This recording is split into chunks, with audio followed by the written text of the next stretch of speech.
Прийшли окупанти до нас в Україну, форма новенька, воєнні машини, та трохи поплавився їх інвентар. Байрактар, Байрактар. Російські танкісти сховались в кущі, щоб лаптем посьорбати довбані щі, та трохи у щах перегрівся навар. Байрактар, Байрактар. Приперли зі сходу до нас барани для восстановлення великої страни. Найкращий пастух баранячих отар. Байрактар, Байрактар. Ніхто води всяке озброєння різне, потужні ракети, машини залізні, у нас на всі доводи є коментар. Байрактар, Байрактар. Вони захопити хотіли нас зразу, а ми зачаїли на орків образу з російських бандитів, робить примар. Байрактар, Байрактар. Російська поліція справи заводить, там вбивцю рашистів ніяк не знаходить, хто винен, що в нашому полі глухар. Байрактар, Байрактар.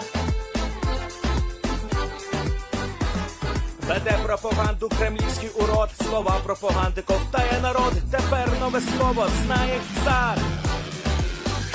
Байрактар. Байрактар. Байрактар. Байрактар. Байрактар.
Yes. The Leaf Green Army sends its regards.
Hello, everyone. I'm the Enforcer, and I'm accompanied by Enforcer Matt. And good evening, folks. It's Enforcer Matt, and welcome back to day 1078 of the news, as I almost forgot the day there for a minute. But today we've got massive news that apparently Zelensky's warning of a Belarusian invasion of Ukraine coming in the coming months. Also, the Russians are reporting massive shipments of Ukraine military aid, and Ukraine is launching massive drone strikes on mainland Russia. And it's good to see you all once again. And, of course, we're going to be covering the past 24 hours of news from around the world, as we have gotten significant news today that the Belarusians and the Russian Federation have signed a mutual defense treaty that not only allows for the Russian Federation to conduct preemptive nuclear strikes on countries that are at war with Belarus by conventional means, but also allows for the forward deployment of Russian Federation forces into Belarus. And according to what we're understanding, that is apparently happening probably right now or incredibly soon, as President Volodymyr Zelensky is now making a statement saying that Ukraine's northern frontier is at risk. And it appears that any time, really during the whole course of this year, through the spring, summer, and fall, the only part that he did not mention was the winter, Russian forces that are now going to be in the process of building up along Ukraine's northern border could threaten Ukraine with an invasion from the northern front. We have also been able to hear at the exact same time that this buildup of Russian forces inside of Belarus will allow for the Russians to put not only Russian armed forces at the very southeastern edge of the Kaliningrad Oblast, but now they will be able to build up near Hrodna, meaning that Russian armed forces will be incredibly close at the outbreak of war to closing the Suwalki Gap on the very first opening hours or days of those offensive operations. Meanwhile, we've also been able to hear that the Russian Federation is running out of equipment, and we actually finally have proof of that as of today. The Russian Federation has run out of so many vehicles, supply trucks, and also main battle tanks that we are now seeing that Russian Federation armed forces in Ukraine are being issued on an army group scale MULES.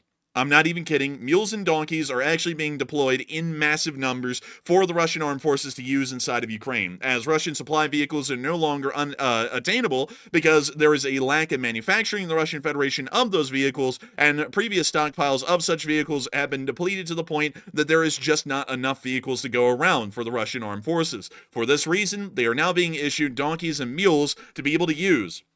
This is coming at the exact same time that the Russian Federation has said they're going to be on a hard negotiating stance against the United States and Ukraine for the continuance of the war. And we have a feeling that this is most likely going to lead them to have to ride away on the donkey they came in on from the negotiating table and continue on the war in less than ideal economic circumstances. We have also been able to hear in other areas that the Ukrainians have conducted a significant drone attack across the Sea of Azov today, targeting Russian drone launch sites around the area of the Rostov Oblast and Krasnodar Krai. It appears that the Russian Federation is reeling significantly from these attacks, so much so that one guy had to, apparently in pure grief, run into an Su-25 today with a Kamaz supply truck, destroying one of the rear engines and costing about $3.5 million in damage, and probably one of the biggest mix-ups that we've ever seen in the war so far from a ground crew technician. Meanwhile, in other areas, we have been able to hear that the Ukrainian armed forces are continuing to hold the lines and inflict incredibly high casualties onto Russian Federation armed forces, most likely because the Russians are not really riding those donkeys incredibly well. We have also been able to see inside of the area of the Middle East that the Jordanians are now directly threatening a war with Israel if the Israelis or the United States attempts to forcefully displace the citizens of the Gaza Strip into Jordan. The Kingdom of Jordan has made it incredibly clear that they do not wish to have any citizens of the Gaza Strip, or Palestinians for the large part, being forcefully displaced into the Kingdom of Jordan, and this will actually lead them to break away from the American security assurance sphere within the area and go to direct blows to ensure that these people are not brought into the Kingdom of Jordan. Meanwhile, there's been some significant news inside the United States, as it appears that U.S. intelligence and reconnaissance gathering operations are still continuing through the U.S. Air Force around the Mexican border regions, and we've also been able to hear that Panama has now waived the passage fees for U.S. warships traveling through the Panama Canal, which is saving the United States a whopping, incredible $3 million every year. But we're going to be $3 million, huge savings, man. It's like a nice discount. Man, this is going to give every single worker in the federal government an extra 1 penny to spend on whatever they want throughout the remainder of the year. But nevertheless, we have been able to see there is a load of news going around every single corner of the globe. It's a very significant amount today, and of course, still, once again, escalatory actions are being taken by the Russian Federation that is clearly showing that they are not seeing an end to the war anytime soon. And so with that, we are going to be moving on into the largest and most breaking piece of news that we've been able to get today, that Belarus and Russia has now signed a security guarantee with each other in official writing. Many people have known that Belarus and the Russian Federation have incredibly close ties, and Belarus is largely a puppet of the Russian Federation. But as far as military defensive alliances, this never really has been put into writing specifically outside of the CSTO, which is the Collective Security Treaty Organization, which is Russia's answer to NATO in the modern world. Putin intends to sign an agreement between Russia and Belarus on security guarantees, and the agreement will be signed by the president of the two countries. And we were able to see at least the beginning page here. We can once again see the barcode at the bottom. I did scan that earlier today, and it came up as Cavendish bananas at around $1.50 a pound. Yeesh, the Russian economy is not doing well. Are you serious? Like, it really came up as bananas, or are you joking? I'm kidding. Like, of course it I didn't was about come up to as say. bananas. Yeah, oh my God, man. But it is bananas in the kind of proposition and escalation they are conducting at this moment, because we were able to get more fleshed out details from Moscow today about what the security guarantee is, and it's one of the most insane ones that we've ever seen. To give y'all, in short, a summary of it from Nexta, Putin has submitted for ratification to the State Duma a treaty with Belarus on security guarantees within the framework of the Union State, largely meaning that the security assurance is almost the same one that would have existed under the Soviet Union amongst the different Soviet republics that made up the Union of Soviet Socialist Republics. But Russian nuclear weapons may be used in response to the use of conventional weapons against Russia or Belarus that threaten sovereignty to either state. So this means that if Belarus goes into a war and someone curb stomps them and starts pushing them back into Belarus, the Russians can come out of the corner of the world with a chair, a steel chair, and just nuke whoever is doing that to Belarus. They can also, once again, do the same thing if they're being invaded, but that's under their defensive nuclear doctrine already. But nevertheless, we were also able to get some additional information that such a provision is enshrined in the treaty on security guarantees within the framework of the Union state submitted for ratification to the State Duma. The treaty also states that in order to prevent acts of aggression on the territory of Belarus, military facilities may be established and Russian military formations may be deployed. This is largely the most important part of the framework because we're already seeing that the Belarusians are beginning to become openly, overtly aggressive, not only towards Ukraine, but also towards NATO states as well. As we have seen military defensive fortifications being built around the city of Hrodna, which is in Belarus's most northwestern area of the country, which we can see about round right here. We've been able to see that they have started to build defensive trenches somewhere along the border that is facing directly at the Suwalki Gap, the most important choke point that exists within the NATO alliance here in the modern day. Not only that, we are now understanding that President Zelensky is now stating that Russian armed forces are going to be building up and practically are building up at this point for an invasion at some given point in the future, joined by the Belarusians, of the northern Ukrainian front, which has ceased to exist since April of 2022, at the very beginning of the war. And we were able to see that statement from Zelensky today, saying directly, in no short terms, that there is going to be some kind of an invasion that will happen, that will threaten the sovereignty of Ukraine once again from its northern flank, but this time the Belarusians and the Russians are going to be directly involved in this military action. Що стосується відсотків, країни повинні для себе вирішувати, скільки їм потрібно. Тобто це для їх безпеки. З амбіціями Путіна і те, що сьогодні ми бачимо, що він робить все, щоб не зупинити цю війну. І це факт, він буде йти далі в цьому. Буде думати про інші країни. Я в цьому впевнений. Unfortunately, we do not have an English subtitled version of this. Unfortunately, the only one we have is Ukrainian. So, of course, paraphrasing this, Zelensky is saying that the Belarusians and the Russians will begin to build up forces with the signing of this agreement and are already in the process of doing that, not only to threaten Ukraine with an invasion from the north, which will most likely be launched at some point in the year, but it also appears that they're going to be using this to build up Russian forces along the NATO border and start to threaten NATO in a conventional perspective of an invasion of the Suwalki Gap and a closure of NATO forces from being able to access or supply further echelons of NATO armed forces that would be within the area of the Baltics. It's very important on different perspectives that we analyze this action today that's being taken by the Russian Federation and Belarus, because it's one that is escalatory by no means. This is incredibly escalatory by every single measure that could be explained, and I'll explain in both the directions, the Ukrainian and NATO version, as to why this is escalatory.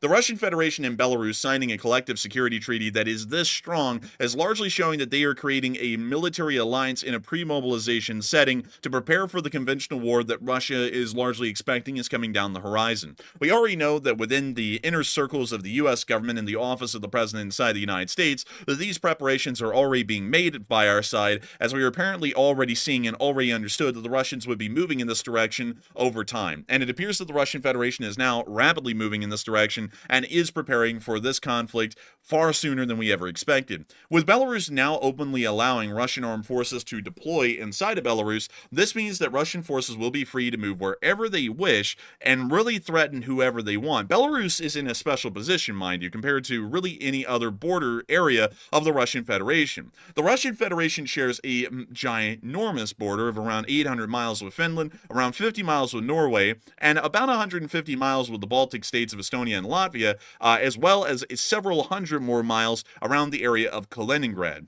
But the issue with this is that the Russian Federation would not be able to conduct operations entirely centralized within the Russian army to close the Suwalki Gap, at least before this treaty was ratified today. This means that they would heavily have to rely on the much smaller and less armed Belarusian armed forces to be able to meet them somewhere in the middle of the Suwalki Gap, and not only that, they would also have to hope and rely that NATO didn't curb stomp the Belarusians elsewhere, for example, near the city of Brest, or even for that matter, further north within the Baltic states themselves, because the Belarusian armed forces are incredibly small. There's there's only around 75,000 active members of the Belarusian armed forces, which means that for them to actually be able to raise a successful battle group to take over the Suwalki Gap, they would largely have to concentrate all of their fighting power within that one area and leave the rest of their country undefended. With the Russian Federation now able to deploy their own forces into Belarus by treaty, this means that the Russians are able to reinforce Belarus and not only threaten the conventional borders that actually border the Russian Federation, but they are now able to threaten Latvia from a brand new direction, Lithuania, which is entirely new, at least from an eastern direction, and now they are able to directly threaten Poland as well, not just from Kaliningrad, but now from the borders of Belarus as well. This is a serious threat to NATO and its security within its eastern fringes, and not only that, this is once again showing that the Russian Federation is still making those necessary actions to be able to prepare for some sort of a conflict with NATO itself. We will largely know if this conflict is going to be with NATO, because if we see or get any information that all of the forces in Belarus are under the Leningrad Military District's zone of command, that is quite literally all the evidence we would need to know that this is once again a battle group preparing for war with NATO. It appears that the Leningrad Military District exists with its sole purpose of preparing for a war with NATO and also fighting that war with NATO, with Moscow serving as its surge district. So that way, if it ever needs any kind of elite forces or any additional forces to give them a little bit of extra firepower or leverage in any specific area, they can be moved from Moscow into the Leningrad Military District and then used accordingly. So this means if the Belarusian zone of control is put under the Leningrad Military District command, we know that this is a preparation for a conventional war with NATO. If it's put under the Moscow Military District command, or the Central Military District as it's now being called these days, that means that it most likely would not be the case, and this may more so be preparations for surge forcing in any kind of an aspect, but most likely still pertaining to the war in Ukraine. Now, with that in mind, with the massive threat that this is now posing to NATO, with the deployment of Russian troops now underway inside of Belarus because of the treaty that was signed, now we're going to move on to the threat to Ukraine. Many people will know that the shortest-lived campaign of the entire Ukraine war was the Kyiv campaign, which only lasted approximately 1 month, around 30 days or so. So it's a little bit, it's about a day less than most months, but nevertheless, that was the shortest campaign that ever existed. And the Russian Federation, as many people know, drove straight through Chernobyl. A lot of people got irradiated doing that. Not because they drove through, but because they dug in the sand and they wanted to build sandcastles, and then they all got irradiated. But nevertheless, they drove through Chernobyl, drove past Ivankiv, and then attempted to pretty much just pile drive straight into Kyiv. It was a massive failure, took incredibly high losses, and on April 1st of 2022, on April Fool's Day, the Russians pulled the biggest joke, which was declaring defeat largely within this campaign, and completely withdrawing from the northern area. Not only that, they withdrew from Chernihiv, Sumy, and multiple other areas that were active battlegrounds within this direction at that time. But it does appear that the Russian Federation is now going to be attempting to open a brand new front near Kyiv again, hopefully trying to draw Ukrainian forces far thinner and just simply leverage, once again, the larger amounts of manpower that they have. Although as far as equipment and munitions, it looks as though they're practically scraping the barrel at this point, which many of y'all have seen in the title, and we'll be getting to here in a little bit, because y'all would think I'm kidding about me saying in the title, Russia out of vehicles using mules, but y'all are about to see today that they're actually being standard issued as of today. So we're going to be moving on from the largely explanation of why this is a massive threat, not only to NATO, but to Ukraine, for this treaty to be signed today and the kind of implications that it has. But more importantly so, a lot of people have been weighing in their comments and their opinions on what they're thinking this is going to be. Zelensky has warned that Belarus is preparing to invade Ukraine, most likely in a couple of months, and a lot of people have been putting in their thoughts on this. And load of people are agreeing that this is Russia's next big move on Ukraine. Some are saying that it will never happen and it's simply a bluff. Others are saying that it sounds a little ominous, but they need details, and some are unsure and undecided. But Matthew, what are people thinking about this, and what are you thinking about it as well? Because this sounds like it might turn into a fairly big ordeal, or it may just be nothing. But what are you thinking about it, and what are all the folks at home thinking about it as well? So it looks like 58% of the audience said that is going to be Russia's next big move on Ukraine, while 20% said it will never happen, and once again, it's another Russian bluff, and 15% said it sounds real ominous, but we really need more details.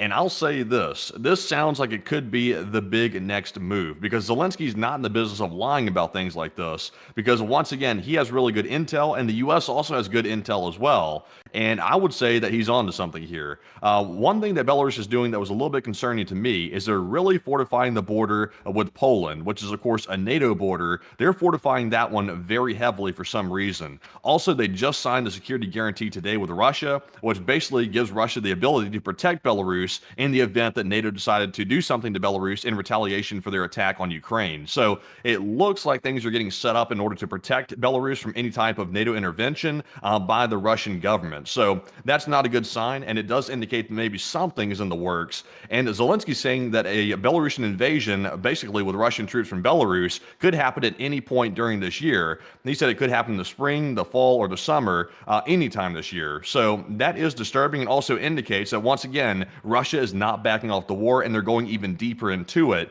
which means peace talks probably will not work out. But Enforcer, what say you? I would largely have to agree. I believe that the Russian Federation is preparing not only to open a second front in Ukraine, but they're most likely preparing to also conduct a conventional war with NATO in the future. Once again, I want to make sure to remind everyone that Russia would not win a conventional war against NATO. They're already to the point of using mules and pack animals to move around cargo in Ukraine, so it's highly unlikely that they would ever really have a good chance fighting NATO, considering that they have been that far depleted, at least at this point. I would have to say that, in my opinion, and also, hey, big hello to Dennis Davidoff. He's here tonight. Hey. Early. Welcome in. But beyond that, I would have to say that I do not believe that the Russian Federation will really be able to fight a war with NATO and win. And so I want to remind you all of that, because it's very important to understand the Russian mindset of what they're most likely looking for by possibly starting a conventional war with NATO. Under no circumstance do they even plan on winning. What they plan on doing is creating a conventional war where they have a justification to use nukes, and that's getting very close to the horizon if a conventional war was to begin. And then, through that instance alone, even if they're losing, they can threaten the nuke threat. It's a serious one at that point, and that will force the West to the negotiating table, and they're hoping that that would give them the kind of concessions that they're actually looking for in Ukraine.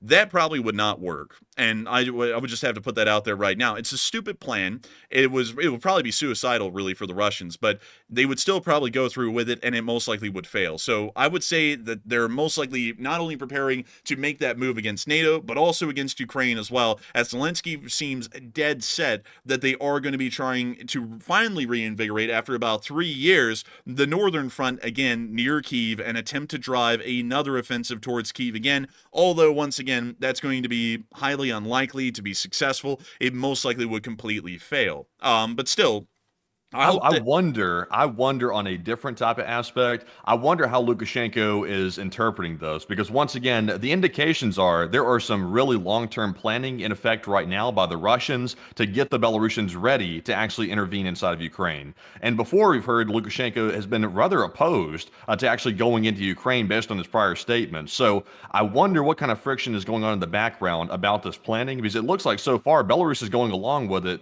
pretty steadily. There seems to be no pushback on it. So I wonder if there's some, maybe some behind the scenes pushback by Lukashenko towards Putin, or is he completely going along with it because he's worried about getting Novichoked? I don't know. It's a good question. I would be honest with you. I think Lukashenko is just kind of hoping that whatever happens it's for the best for him and Belarus. But at the same time, there's no way that this could turn out well for him. I mean, Belarus would be look at Belarus's geographical position. It's surrounded by NATO on all three sides for the large part, and Ukraine, but once a large war broke out, Ukraine would largely be pretty much accepted into the NATO fold immediately, or at least NATO forces would start to deploy.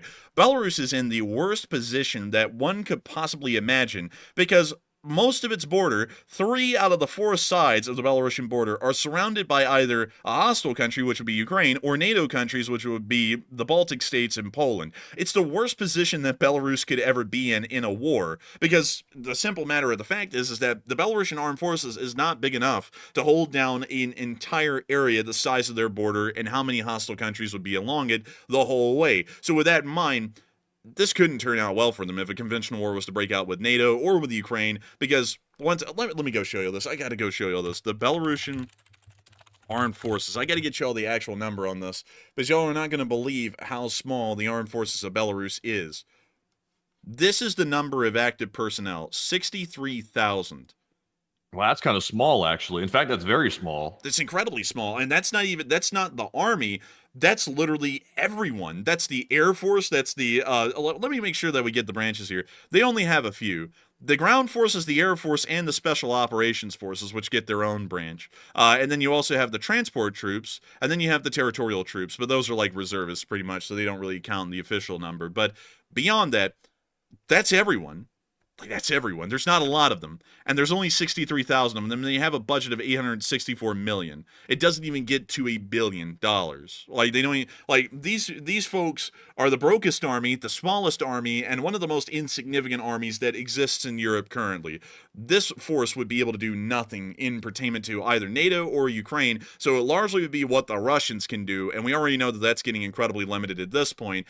And I'm just telling y'all, it's killing me not to talk about the mules because we haven't gotten to that yet. No. But y'all are not going to believe it. The amount of mules and donkeys that I've seen today, it's insane. It actually is. It's moved the phrase "the Russian army is full of asses" from a figurative thing to a literal thing, because now it really is. So we're going to be getting to that here. And also, by the way, I want to remind y'all how poor Belarus is.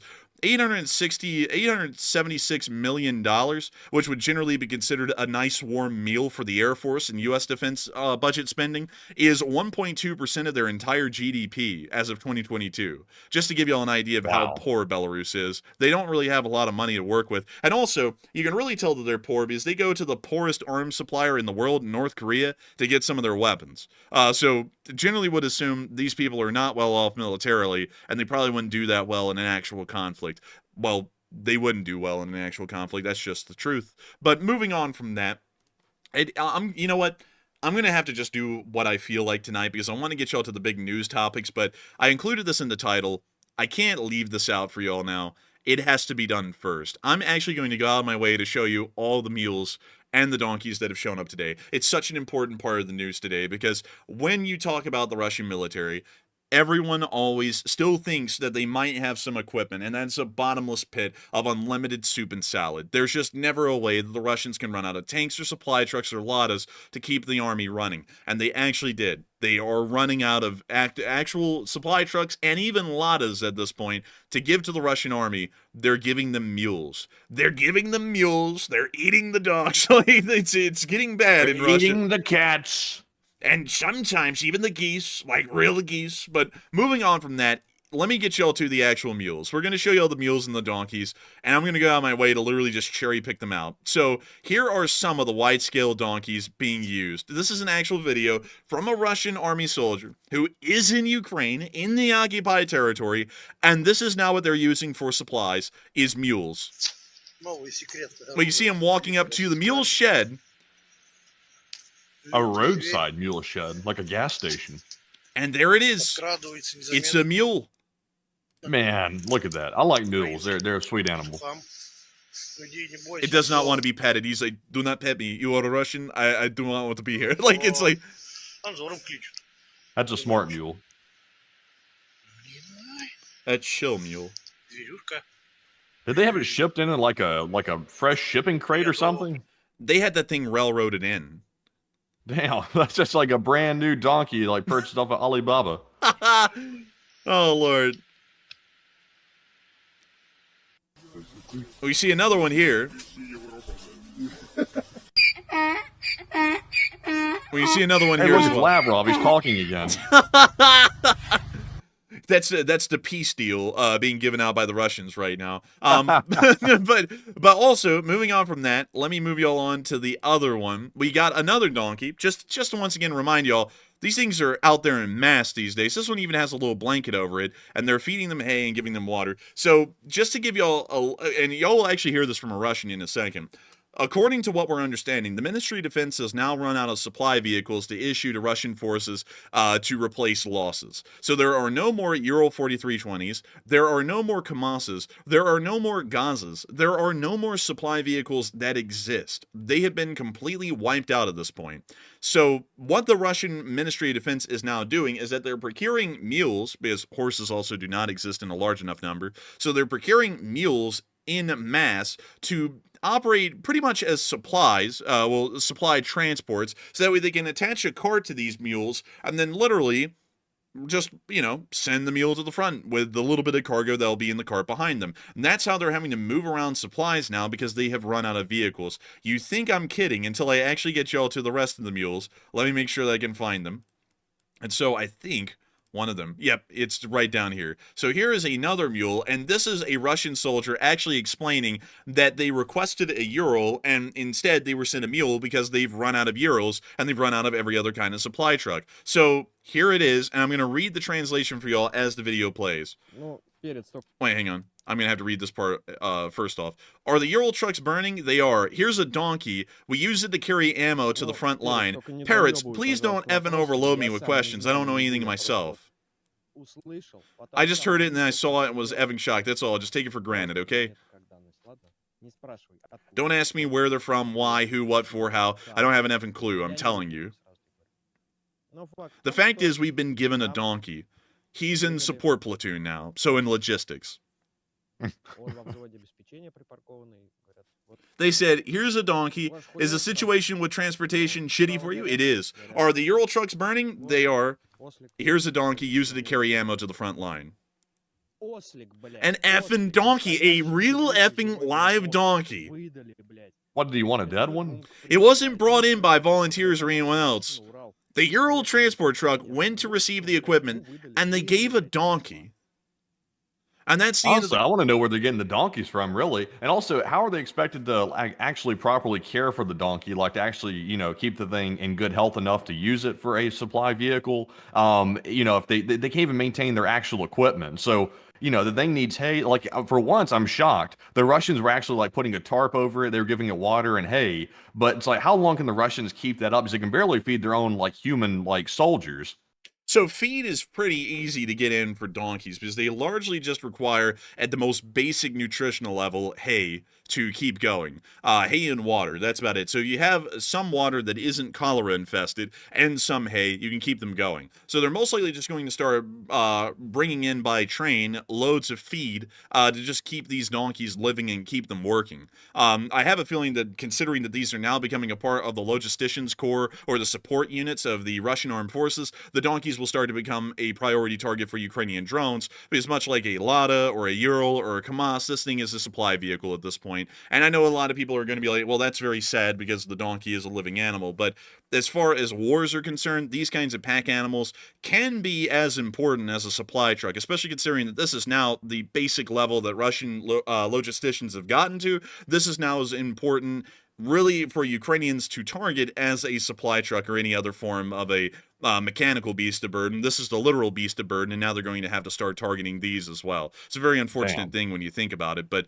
that's the reality of war. But still, this is starting to happen on a wide scale. We've got plenty of proof of it today, and we're even hearing here that apparently this mule, this donkey, was actually issued by the Russian Ministry of Defense as a replacement to a lost Ural supply truck. So this is now what the Russian Ministry of Defense has gotten down to, and that's how sparse the vehicular situation is in the transport number. So this now means, and let me make sure that we can, okay, there are no more mules. So let me go up here to the loss report, and we're not going to read off the loss report yet. I'm just going to show y'all the casualties and the supply truck number. That means that around 36,100 supply vehicles was practically the limit for the Russians to lose. Once they started losing that many, and now they're going beyond that, they're practically out of vehicles at this point, and they're now having to issue pack animals instead to be able to transport the equipment to the front. This is just bizarre. I want to remind you all, the last time pack animals were used in any large kind of figure in a major conflict like this in Europe was during World War II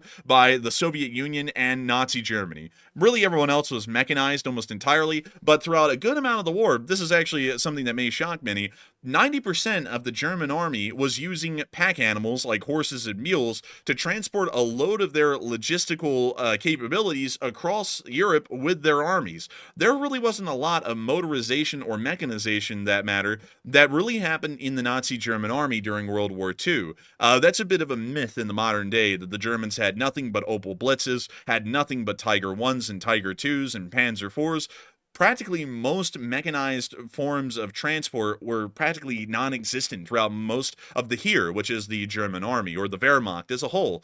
Most of the time, most of the transport that was not being done by train was being done by pack animals like mules and horses. So that was quite literally the last time in Europe that we have seen a major conventional war see a decent amount of transport being done by pack animals. Now the war in Ukraine, in 2025, we're seeing the return of pack animals because the Russians have run out of supply trucks to be able to issue to the frontline forces to account for the attritional losses of the supply trucks that they have been using for 3 years at this point. So they're finally running out of equipment in the supply truck category. It's something that we're having to guesstimate how much longer they're until they start running out. They have run out, and they're now issuing mules as replacements. So I hope that gets y'all to the bottom of the punch bowl as far as the story goes today in the title, because I'm sure many people thought that sounds completely outlandish to think that they're actually issuing mules. But we've got enough picture and video evidence today, just in this one day alone, to confirm that they're now mass issuing, as an army standard, mules as replacements to the loss of supply trucks. Just an absolutely crazy thing. Honestly, though, I believe it because remember, all the like Roadnik segments we've been watching have been like Ladas that have been like gotten out of junkyards, and they're trying to make the Ladas run to replace their supply trucks because they're running out of everything. So, based on all those videos of like the chopped up Ladas and all these makeshift vehicles, apparently that didn't last very long. Those got blown up, and now it's time to bring the animals in. So, it's crazy. And Russia, at the same time, as always, is claiming their production is at all-time highs, and they're pumping out vehicles, tanks, and everything, and also ammunition at very high rates. Of course, that's a lie, like usual. As we can see right here, the donkeys are being brought in. And also, someone said donkeys and mules are different. So let's take a look at the donkey, and then let's take a look at a mule. All right. So the mule is like a, yes, the mule is like a bastardized horse. I believe it's a crossbreed in between a donkey and a horse, if I'm correct, so it looks a lot more like a horse. What the Russians are using aren't really mules, they're actually donkeys, just straight up donkeys, so like this one right here. Donkeys actually have a pretty significant presence throughout a large amount of industrial history. Donkeys were used a lot in the mines, really throughout the entirety of the world to pull mine carts.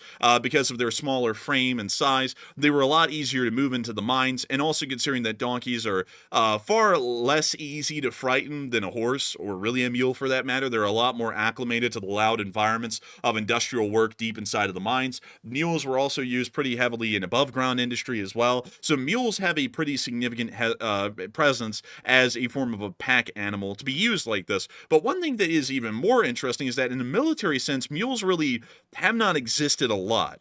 Let me go see if I can actually get y'all a picture of a German horse cart in World War II. And let me go see if I can show y'all this. So let's see.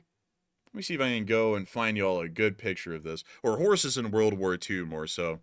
The Germans largely used horses during World War II, and really most militaries liked to use horses far more than donkeys, simply for the fact that while horses are a lot easier to startle and frighten than mules, or donkeys for that matter, we'll call them donkeys because that's really what the Russians are being issued, while they're far easier to frighten than a donkey, they still have a lot more power behind them and can pull a lot more weight behind them as well. So generally, folks like to use in the military around the world horses instead of donkeys. That's a common kind of a thing. Also, Matty, isn't this bizarre to see a German soldier with an MP40 leading a horse through the snow? Like, that's not a picture that you would find like to be like the one that people would go to for Nazi Germany in World War II. Usually they think of like a Tiger tank or something like that, not a horse-drawn cart.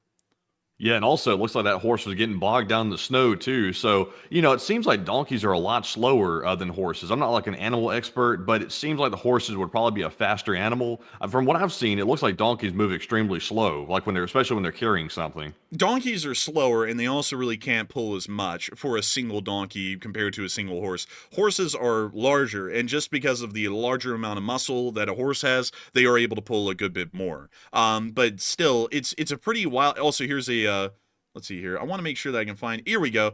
Here is a German supply train made up of nothing but horse wagons. This was a very common thing to see in World War II, mind you. Most people who watched the German army pass by in World War II didn't see an Opel Blitz. They saw these horse-led wagons. That was generally the most common thing. 90% of the German army was made up of horse wagons like these. It's just so crazy when you actually know the truth about World War II, because in the modern day, a lot of people like to think of Nazi Germany as a super advanced country technologically that simply was just going to beat the Allies because of its better manufacturing. Truth of the matter is that Germany didn't even have enough fuel to use throughout most of the war to really make a thing like that practical on a large scale. So 90% of the German army used horses, just like these. And now it looks like the Russians are even taking the downgrade and they're using donkeys instead. And let me go see if I can show y'all here any example of donkeys being used in the war. I think it was incredibly rare, if ever, that they were used. So let's see here. Yep, pretty much all cavalry. There is, horses, or if you want to call them cavalry.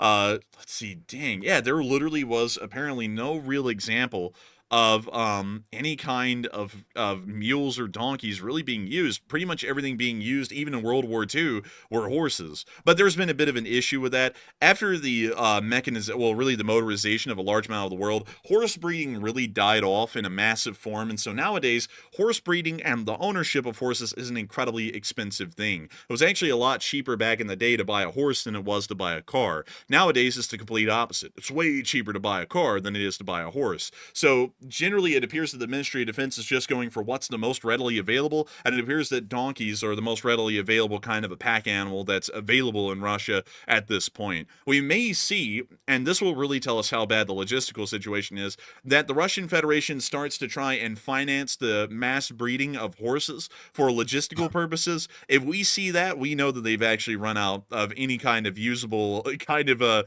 logistical capacity, at least in terms of motorization, and they're now moving completely into pack animals at that point, because donkeys are not the preferable solution if you're moving to pack animals. Horses are far better in pulling power and also speed in general. But anyways, with that, we are going to be moving on into something that is a little interesting, because we have been able to hear that the United States has actually issued a peace, is not issuing a peace proposition today. They're going to be doing that here soon.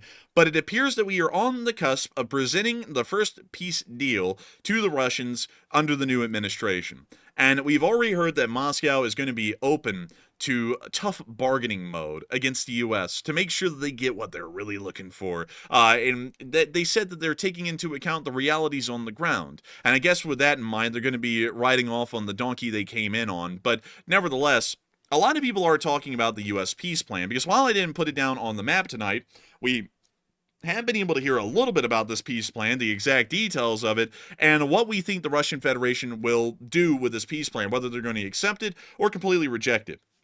And Matthew, tell us a little bit more about that peace deal, because I know that you have the exact details about it, because we were talking about this in great depth. And also, what are folks thinking about it, and what are you thinking about it as well, or really the Russian response to it? All right, so just to give everybody an overview exactly what this proposed peace plan is going to look like, one of the key components of the plan is actually to withdraw all Russian forces from occupied Ukrainian territories. Also, it looks like the United States wants to provide Ukraine with some security guarantees to prevent another Russian attack, and also they want to freeze the war along the front lines as well. So honestly, that sounds like an extremely lofty goal right there for a peace plan. And the big question here on the poll is, do you think specifically the term about withdrawing Russia from Ukraine, will Russia ever agree to that? So it looks like 58% said no, Russia would 100% reject that idea, while 21% said yes, Russia will eventually agree, and 16% said no peace plan is ever going to work. And on this one, I gotta say, there is a peace plan that would work, and basically that is the unconditional surrender to Russia, which is never going to happen. Ukraine's never going to agree to that, and also I presume the United States is not going to agree to that either. So I would say that particular term right there, Russia will never agree to withdraw all their troops from occupied Ukraine. That is never going to happen. They will have to be driven out by the Ukrainians first. They will not agree to just simply leave. That'll be 100% rejected. So I'm with the 57% on that, and that's generally where I'm going to stand on the question. But Enforcer, what say you? I would have to say this peace deal is completely unacceptable to the Russian Federation. They are not going to accept pretty much a single clause within this possible proposed peace deal that's being brought up so far. And let me make sure to get it for y'all, because I'm actually going to read it out to y'all. But here it is. This is, by the way, the supposed peace plan that's going to be rolled out next week. So just putting this out there.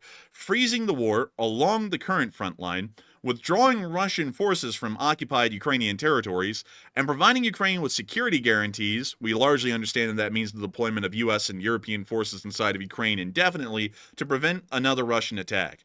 That seems to be the peace agreement so far. So let's break this down one by one and explain why the Russians would not accept this. Number one, freezing the war along the front line. The Russians ran a referendum, and they still hold this as fact to this day, according to their own la-la land that they live in, that they own all of the Kherson Oblast, all of Zaporizhia, Donetsk, and Luhansk. So unless the United States and Ukraine were willing to concede most of those areas and also the major cities that are in them, the Russians will not accept that arrangement. They will say that that is a absolute no, and the war will continue. On the second point, there will also be a complete no. Withdrawing Russian forces from occupied Ukrainian territories will not happen. Once again, the Russians ran a supposed referendum within these territories. They said that pretty much 98 to 99% of all of the voters in every single one of those oblasts voted to declare independence from Ukraine and join the Russian Federation as an oblast. Asking the Russian Federation to withdraw forces from these areas permanently is practically, in Russia's mind, telling them to completely abandon parts of the Russian Federation that are legally theirs by referendum. So they're going to say absolutely no to that as well. So that will be a guaranteed no. Also, by the way, isn't it a little bit contradictory when they say freeze the war along the front line and then also withdraw Russian forces from occupied Ukrainian territories? How do you have both of those at the same time? Because that doesn't make much sense to me. I don't really understand. I'll be entirely honest with you. I'm not really getting that part yet, because that's pretty much just saying give up and go home. It's like, well, it's like, couldn't the Ukrainians just take it back at that point? You know, it's like, couldn't they take all of the occupied territory? They're saying give up and go home when it comes to occupied Ukrainian territory, but they're saying for Russia to simply freeze the war along the front line. So it's like Russia is going to leave troops on the front line, but yet they're going to withdraw their forces from the behind the lines area, like the Ukrainian occupied territories. That doesn't make sense at all. Why would they leave their rear lines open like that? That doesn't make any sense. And also another thing that the Russians will simply not accept is the United States providing security guarantees, possibly through the deployment of U.S. and European forces into Ukraine to prevent another Russian attack. Whether Ukraine is even in NATO or not, if U.S. forces are present inside of Ukraine, that makes further Russian territorial ambitions in Ukraine, or really sphere of influence ambitions, completely impossible. And so for this reason, they are not going to accept these kinds of propositions. It will not happen. So I have a feeling that this entire peace plan, every single part of it, if that is what the actual peace plan is, the Russians are going to 100% reject this idea. And that's fine. That's fine. We're not here for them to agree with everything that we're going to propose. We'll just let the Ukrainians bomb them into submission, which they're already doing incredibly well. The war will continue. U.S. support will continue, which we already know it will. And the war goes on until they eventually come to their senses or are bombed to their senses, and then they come to the negotiating table under our terms. So really, it does not matter whether they're going to accept any of that or not, or whether the peace plan even makes sense or not, because it doesn't really matter whether they accept it or not. They're going to deny it, and the war is going to continue, but at least we gave it an effort to say that we tried, but it was never going to be a serious attempt anyways, because the Russians are not taking it seriously at all at this point, even with them running out of equipment to even keep the army running, and now they're issuing donkeys. They're still going to keep the war going, at least for as long as they can. I don't know how much longer that will be, honestly, because once the logistical forces start to break down that badly that you're issuing them donkeys, I don't really know how much longer the war could go on at that point. Because there are several things that will bring the Russian war in Ukraine to its knees and pretty much stop it, whether the Russians want it to stop or not. And one of the biggest things outside of their economy collapsing is for the Russian army to even fight. So if they don't have any way to get food or munitions to their fighting troops, they don't have a war to fight because the army can't even make it there. Like, it's pretty much like saying, yes, Libya controls the desert, the Sahara Desert, a good part of it, but nobody can live there.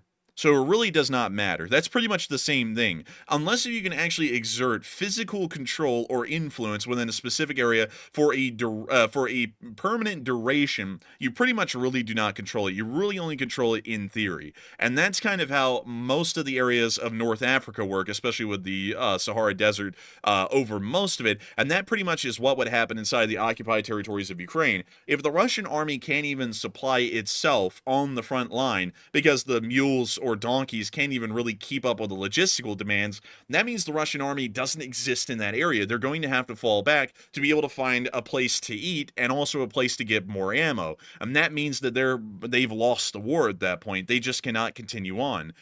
So that would be largely what I'm thinking at this point. I think that they may actually say that the war is ending sooner rather than later because of that alone. But I see some people talking about a second question that we've asked all of y'all. Mr. President, there's been a second question. And it appears that Putin says he's open to explore talks in tough bargaining mode, just like I was talking about, to see if the U.S. is sensible. And a lot of people are putting in their thoughts on this one. And it seems as though there's two different groups that are saying different things. One group is saying that he means he's 100% not serious by saying that, and the others are saying that's just Russia's way of saving face by stating that. So, Matthew, what are people thinking about that, and what are you thinking about it as well? All right. So generally speaking, it looks like 48% of the audience said that means Putin is 100% not serious about talks. 40% said that's just Russian talk to save face, but at the same time, be serious about negotiations. And 7% said the whole situation seems a little bit hopeless. And it sounded like to me that Putin is simply trying to make it seem like he's open to talks, but once again, his actions indicate he's not open to talks whatsoever. He's doubling down on the war, he's developing long-term war plans, and now Belarus is getting dragged into the situation as well. So it does not sound like he's backing down. So I would say that this tough bargaining mode statement he made, that is basically doublespeak for I'm not really going to entertain talks, but if you give me a good enough deal that it appeases Russia enough, we might listen and maybe consider it. And Putin is once again acting like he's in the driver's seat, which he is not. He's not in the driver's seat whatsoever. In fact, he's outside the car right now. He's not even in the passenger seat. So I would have to say I'm with the 48%. He's not serious. But Enforcer, what say you? I would have to say I believe that the Russians are not serious at all. I would have to be with the 48%. It's still showing that the Russians are taking peace negotiations as a joke at this point, and they're not going to be going anywhere. So this is largely showing that Putin is not serious whatsoever. So I hope I addressed that fairly well. And moving on from that and on into some more news. You know what? Before we take some more news, this has already been a pretty exciting news segment as it has been. And I got to think about the 9.7 thousand people who are here watching right now. It's really nice to have you all here watching the news. But let's take a moment to talk to all of y'all because there are a load of folks here tonight watching the stream. And we want to make sure to answer a couple of questions from y'all. So what do we got, Matthew?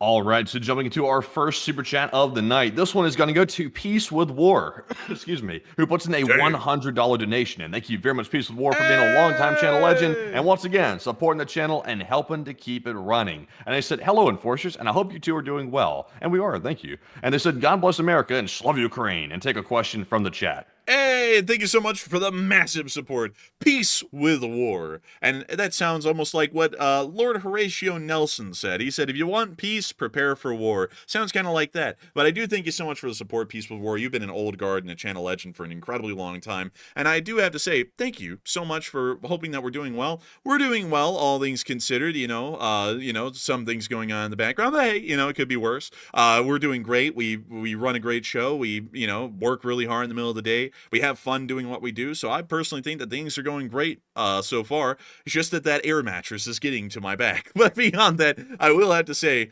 God bless America and Slav Ukrainian, and hopefully Peace with War. I hope that you do enjoy our new intro. I've seen nothing but raving reviews now that it's run for a second time tonight. Loads of people are enjoying the new intro and the way it exists. I got to thank everyone so much for that. I was really curious or kind of a little bit nervous that a lot of people may not like it, but I'm glad to see that a lot of people really love to see the ultra patriotic, over the top kind of an intro that we're slowly morphing it into, because it's always been my objective to do that. And not only that, it's exclusive Enforcer music. We're the only folks with that kind of music on the internet because it's being custom made by us from a composer that works with Disney. And I think that's an absolutely amazing thing. Big shout out to Marcos once again, if he is watching. Huge thanks to you for making all of that music and actually composing it. And we still have a little ways to go. We actually have to get it in front of an orchestra because we only have the rough drafts right now. That's what y'all are hearing. And then finally, once it's orchestrated and professionally mixed in Hollywood, this has to go all the way around the world from Budapest and Hungary, where the orchestra is,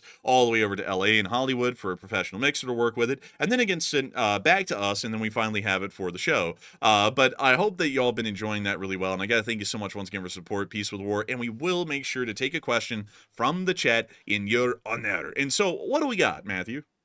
All right. So the question from the chat is going to go to Activista, who says, why do we think that Belarus hasn't had their equipment poached by the Russians? We think that they actually have. We don't know how much is left, though, because much like any other post-Soviet country, there's a lot of abandoned equipment in Belarus that could be refurbished into operational condition, at least in some instances. So for that reason, we're thinking that that is probably going to be highly likely the case, that they've probably refurbished some equipment to replace the ones that have been poached by the Russians and used in the war in Ukraine. Because we did see some tanks that were transferred around a year and a half ago that had these red squares on them, and we know that those tanks specifically were used by the Belarusians because they used red squares on their vehicle during that time in the war. They weren't actively involved in the war, but we saw those exact same tanks with the red square markings moving from Belarus out of Belarus into the Russian Federation to be used in the war. So we do know that there has been a decent amount of equipment that is poached, but we do believe that they've also refurbished some of the older tanks to keep their existent number of main battle tanks around the same. So I hope that does address that fairly well, at least with what we're kind of guessworking right now. I feel like it's a fairly good educated guess, but once again, it is a guess. So take it with a grain of salt, but that would be about the best explanation I can give so far. And also, I got to say again, thank you to everyone for the kind words. Thank you so much, Lorenzo Gonzalez, for the kind words. I love to see that people are really loving the new intro. It's so cool. Like, I really do like it a lot. And I just think it's so cool because the first part of the new song shows off all of the rural countryside, you know, the natural beauty of the country, the agricultural side of things. Really kind of what Matthew and me grew up around in our hometown, kind of, sort of. Although our hometown, like, the agriculture was like a couple of miles away from the town for some reason, although it was a small town. But then the other part shows all of the heavy industry, what y'all do in the cities. Most of y'all, at least, are from the cities who watch this channel, so the other part shows that, and it really shows why we should be proud of this country in every single perspective, because everyone does their part. And I think it's a really cool kind of like a montage and a song for that reason. And it sounds good already in its rough draft form. But still, thank you so much once again for the support, Peaceful War. I hope that does address the live chat well. And a big thanks to everyone once again for really liking the new intro so far. And so with that, we are on to the next one.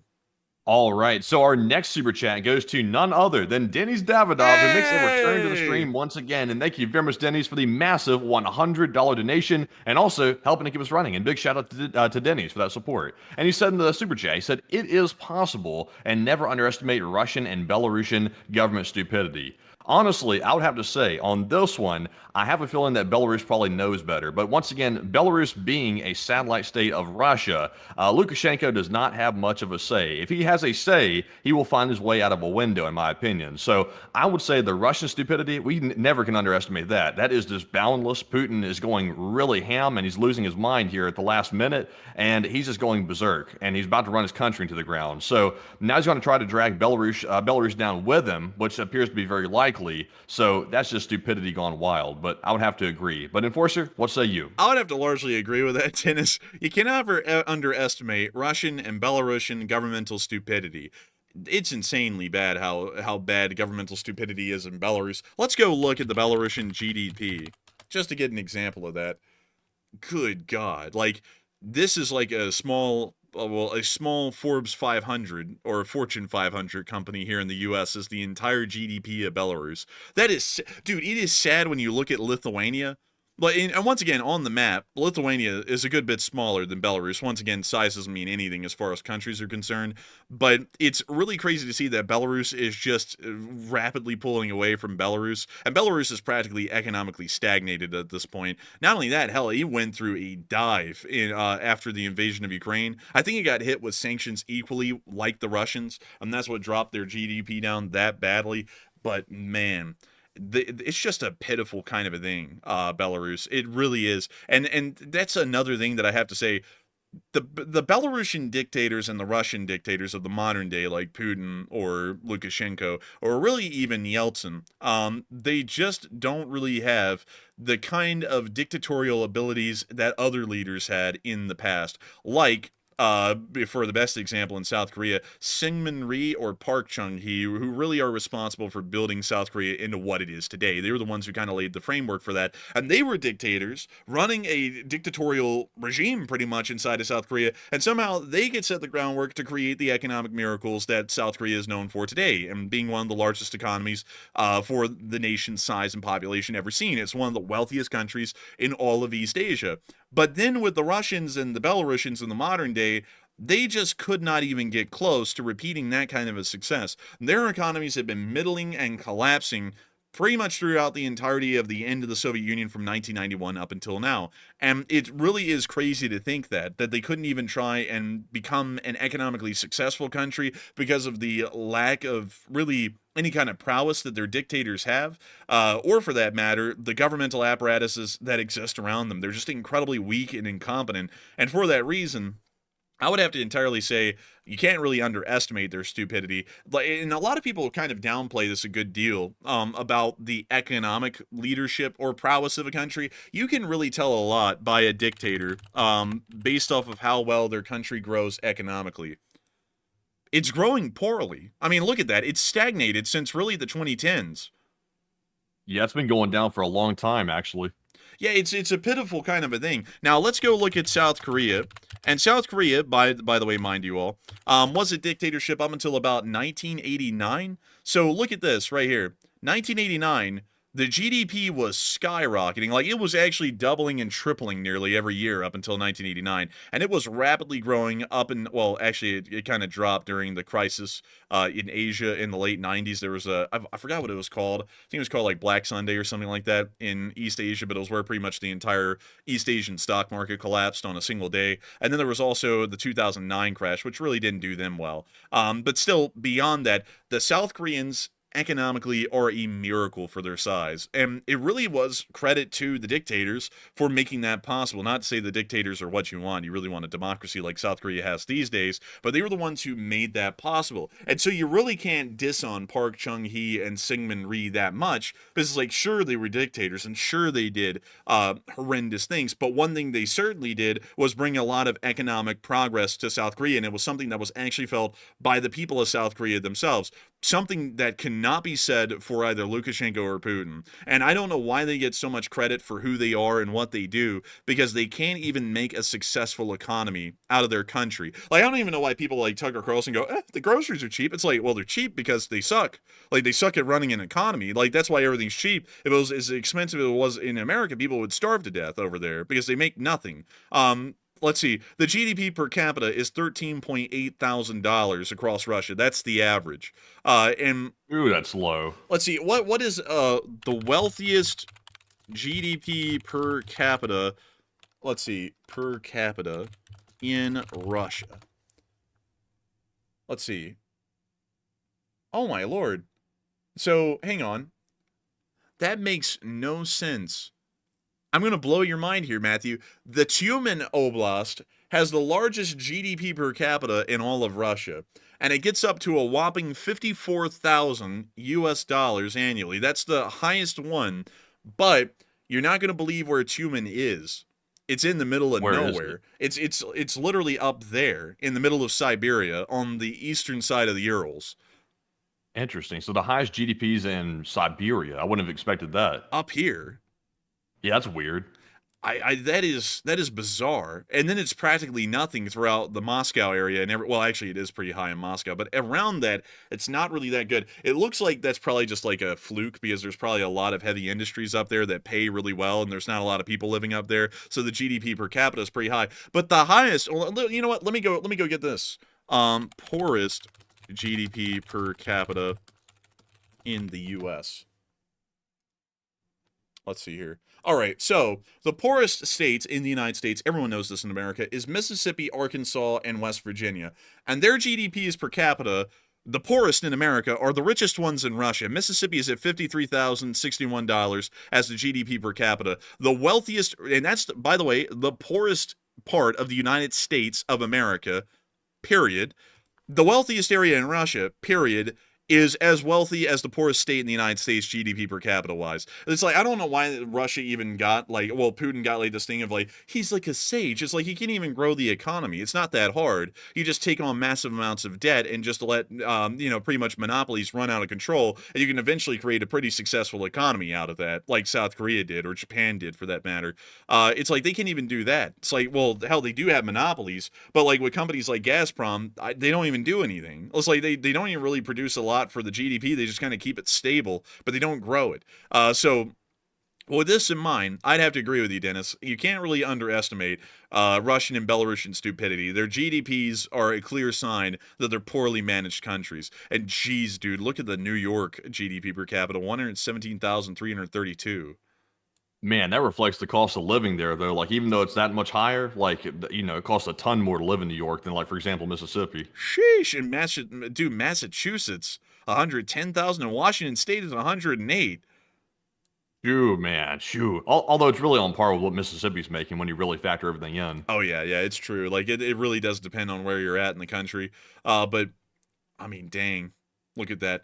Texas has a bigger GDP than Russia. California just is by far way bigger than Russia economically. Hell, even New York beats them. Like, it's really crazy when you think about that. A single U.S. state has more economic purchasing power and more economic power as an entity than the entirety of Russia does. And none of these none of these states are nuclear armed directly. It's just that they have nuclear arms in them sometimes that are there by the benevolence of the U.S. federal government in Washington, D.C. But anyways, moving on from that, thank you once again for the massive support, Dennis Davidoff, and helping this channel to keep on running. I hope that gives my 2 cents fairly well. And thank you so much for being over here tonight. Really early, mind you. You must be up at the break of dawn over there watching the show, because we love to know that folks like you and all kinds of folks from around the world are watching this channel and getting their news from it here and there. And so a huge thanks to you so much once again. I hope that I was addressed that incredibly well. And with that, we are on to the final question of the segment, and then we're getting on into the rest of the news. All right, and the final one of the segment goes to Weatherby Studio, who puts in a $50 donation, and thank you very much, Weatherby, as well, for the very generous $50 support. And they said, thank you for sticking to your guns on the info about Panama, and I personally think we should solve it without conflict, and that's just in my opinion, and you both are right in your research. And thank you so much for the kind words and the support, Weatherby Studio. And generally, whenever we see that something might be within American or Western interest, we largely stick to our guns on that, regardless of the outcomes. But it sounds as though it might be achieved without any kind of military action. But once again, military action and non-military action, everything around that is really a toolbox. When something becomes an imperative of the United States, really everything is on the table, obviously except for nuclear weaponry. But you kind of just move up the ladder. So we reach out to Panama, we talk to them. If they don't like, if they don't like that, and they don't like the diplomatic move, then we start to ramp it up a little bit more, and we start to diplomatically threaten them in a sense with different things. And then if that doesn't really budge them, then we move on to military action. It really is up to them when they want to hop off that train for the large part. You know, what part of the track are they going to hop off? Because the train's going to keep on going to the end. It really is just a decision on their end when they're going to hop off or not. I would like to see that this could be resolved by diplomatic means. It sounds as though the Panamanians are actually giving it an effort to go through diplomatic means to deal with the Panamanian situation. But still, with that in mind, we'll have to see how it goes, because they're trying to actually remove C. Hutchison from the major ports and also largely remove the Chinese from having any economic influence over Panama, but I'm not really sure if that's going to work for them or not, and we're going to have to kind of just sit back and wait maybe a year or two to see what's really going on with that, and then circle back to it, see what it's looking like then, and then figure out what we're going to have to do as a result of that, and hopefully Panama would just, easily give over the canal at that point if they failed at getting Chinese influence out of Panama, because it really would be a shame to see a conflict. But once again, the Panama Canal is a very important thing for the United States. It is a majorly important thing economically. It's a majorly important thing militarily if a war is to break out in the East Pacific. And I hope that I was able to make a great argument about the Panama Canal. It's either we get the Panama Canal and are able to protect everything in the the Western Pacific, or we let the Panama Canal stay Panamanian, maybe something incredibly horrendous happens in the future. Say China goes to war with Taiwan, and then for some reason the Panama Canal is shut down to U.S. military traffic, and by then it's too late. And we cannot get our navies around the world as fast as possible to get them into the Pacific, and at that point, it's a lost cause, and the Chinese are most likely going to win that war. That was a pretty good argument I felt like I made, and I hope that it sounded like a fairly good one, because when it comes to how things work in the world, and this is something that some people don't really understand about diplomacy or really American national imperatives or national prerogatives, is that sometimes it doesn't always look clean. Sometimes it looks a little dirty. And that's kind of an unfortunate thing about how this world works, but the world is a cutthroat place. If you're not willing to be a cutthroat country, other countries are going to be cutthroat on you, and then you just get taken advantage of. It's actually a very kind of a conniving place, global diplomacy is. So you really have to be out to win it at all costs at that point. And I know a lot of people are like, well, man, like military action against Panama, that sounds not really great. I'd have to agree, it's not really great, but if it's what we have to do to maintain our edge against the Chinese, it's what we have to do. And some people are saying, well, the Panama Canal isn't that important. Well, then let me ask you, why did the Chinese go out of their way to really get strong economic ties with Panama, really versus any other country in Central or South America? And that answers the question as to why that canal is important. They went out of their way to economically tie down the Panamanians to the Chinese economy. And so it really does show how important the Chinese view the canal to their future ambitions and how they could weaponize the canal against the United States. But we'll still have to see how that goes. But I do thank you for the support, Weatherby Studio, and supporting the channel and helping it to keep on running, because we are always in support of American and Western interest here on the channel, and it's good to know that folks understand where we're coming from with that. I know that people will agree and disagree on things like that, and sure, folks are completely fine to disagree with me on that. But of course, at the end of the day, what I'm thinking about, especially at the end of the day, are all the folks at home watching this channel right now that are here in the United States, and what would ensure that y'all have the quality of life that y'all have right now, or that'll be improving and getting better.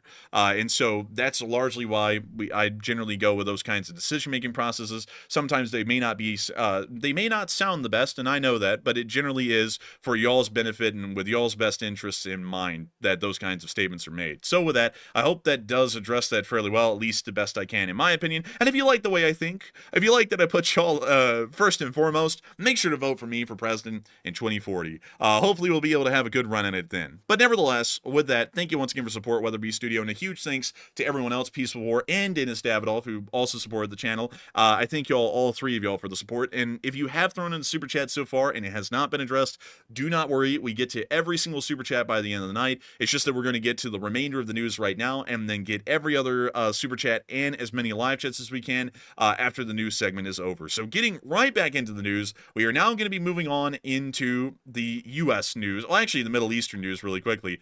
This is kind of a little bit of a shorter piece of news, but Jordan is going to declare war on Israel if any Palestinians from the Gaza Strip are forcefully sent into Jordan. They made it very clear that they are not wanting to accept any Palestinians from the Gaza Strip and that they will be conducting some kind of action against Israel if that is attempted.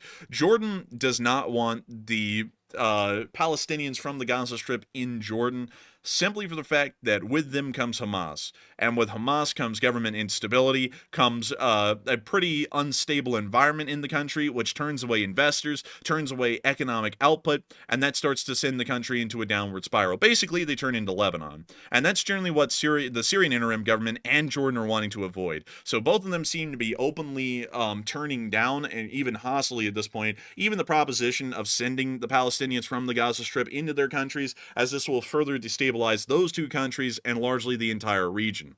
But moving on from that, and out of the Jordanian news, we have also been able to hear in U.S. news that it appears that U.S. border operations are still underway, as another P-8 Poseidon was seen orbiting around the area of McAllen in Texas, as it appears that it's possibly trying to gather more information on the Grupo Escorpion and the Metros who are operating in the area.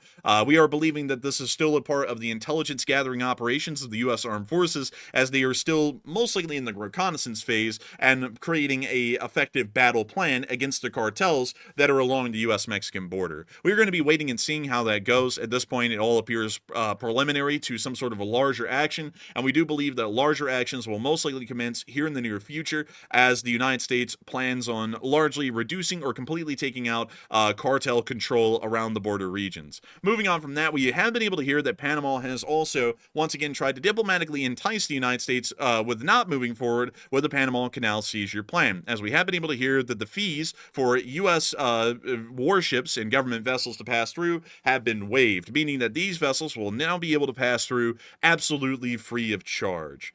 That sounds like a big one, doesn't it?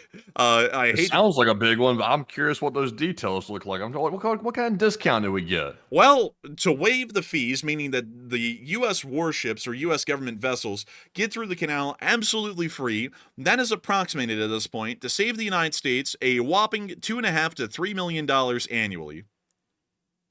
Really? That's it? That's it. Well, I mean, that's a good discount, I guess. I mean, millions of dollars. I guess in the scheme of like the whole country, millions of dollars isn't much, but I guess it's a few million here, a few million there. It helps. Well, when we remember that the military's budget is getting close to $1 trillion annually, $3 million, it's like, is that really even countable? It's like, that might just be a simple accounting error today that happened in the military somewhere. It's great that they waived it. I gotta say that. It is a great thing that they waived it. But as far as monetary savings, it's not really a lot. I mean, it's only $3 million. And I know a lot of people are going to be like, $3 million? That's a lot. For us, and y'all, it is a lot, sure. But for the government that is spending around, I think it's like $2.7 trillion in discretionary spending in its federal budget annually, $3 million is nothing. Like, that doesn't even register as a fraction. So great that they did it, but it's not really going to have that much of an impact on shaving down costs for the U.S. government. And so with that, we're going to be moving on from that news. Still a nice thing that Panama did, and we're going to see how the U.S. receives that here in the future. Also, Tim Rudder is correct. Warships don't really transit the Panama Canal at this point very often. In wartime, we do expect that there would be surging done through the Panama Canal from Atlantic fleets heading on over into the Pacific. And of course, I do have to give a caveat. I did look into it a little bit more. Neo-Panamax canals can actually fit the hull of an aircraft carrier. The problem is that the above waterline areas of the carrier would not be able to fit without knocking out every single telephone pole light throughout the entirety of the Neo-Max canal. So for that reason, the carriers actually cannot make it through, and their fleets have to actually sail all the way around the world to make it to the Pacific. So the carrier fleets would not be able to use the canal. But all of the U.S. naval fleets that do not have a carrier in them, which is still a significant number, would be able to transit straight through the canal and right into the Western Pacific. So it is fairly important for those fleets. It's just that it's inconsequential for the carrier strike groups. But moving on from that and into Ukraine, we now have a good amount of news to cover. And we are going to be covering the mules again, because the mules are something. So moving on from that and into the Kursk area, we were able to see that 21 Russian soldiers surrendered today somewhere within the Kursk region. Here is the clip. Also, they are dressed like they're not in the army. They practically look like Volkssturm at this point. They're dressed in everything. Was that one dude wearing a trench coat over there on the far right? Dude, this guy said, I heard of this place called Kulamban. It's like, no. It's like, ugh. Александр, 22.01.2005 года рождения, родом с Приднестровской Молдавской Республики, являюсь военнослужащим 810-й. And this guy is speaking something. Звание рядовой стрелок. Колмаков Вячеслав Олегович, Московская область, Сергиев Посад. They seem scared. This guy is not. But we're going to largely skip through the video. Y'all can get the idea. 21 prisoners were taken, and this is really just a montage of all of them saying something to the clip about their names, who they are, and what unit they're from. Moving on from that and into our next clip, we also got to see that they were hitting a BMP in the Kursk Oblast as well. And we can see them slamming down onto the roof. Right through the turret. Oh, and got it. And we can see it smoking on the street. Smoking like brisket.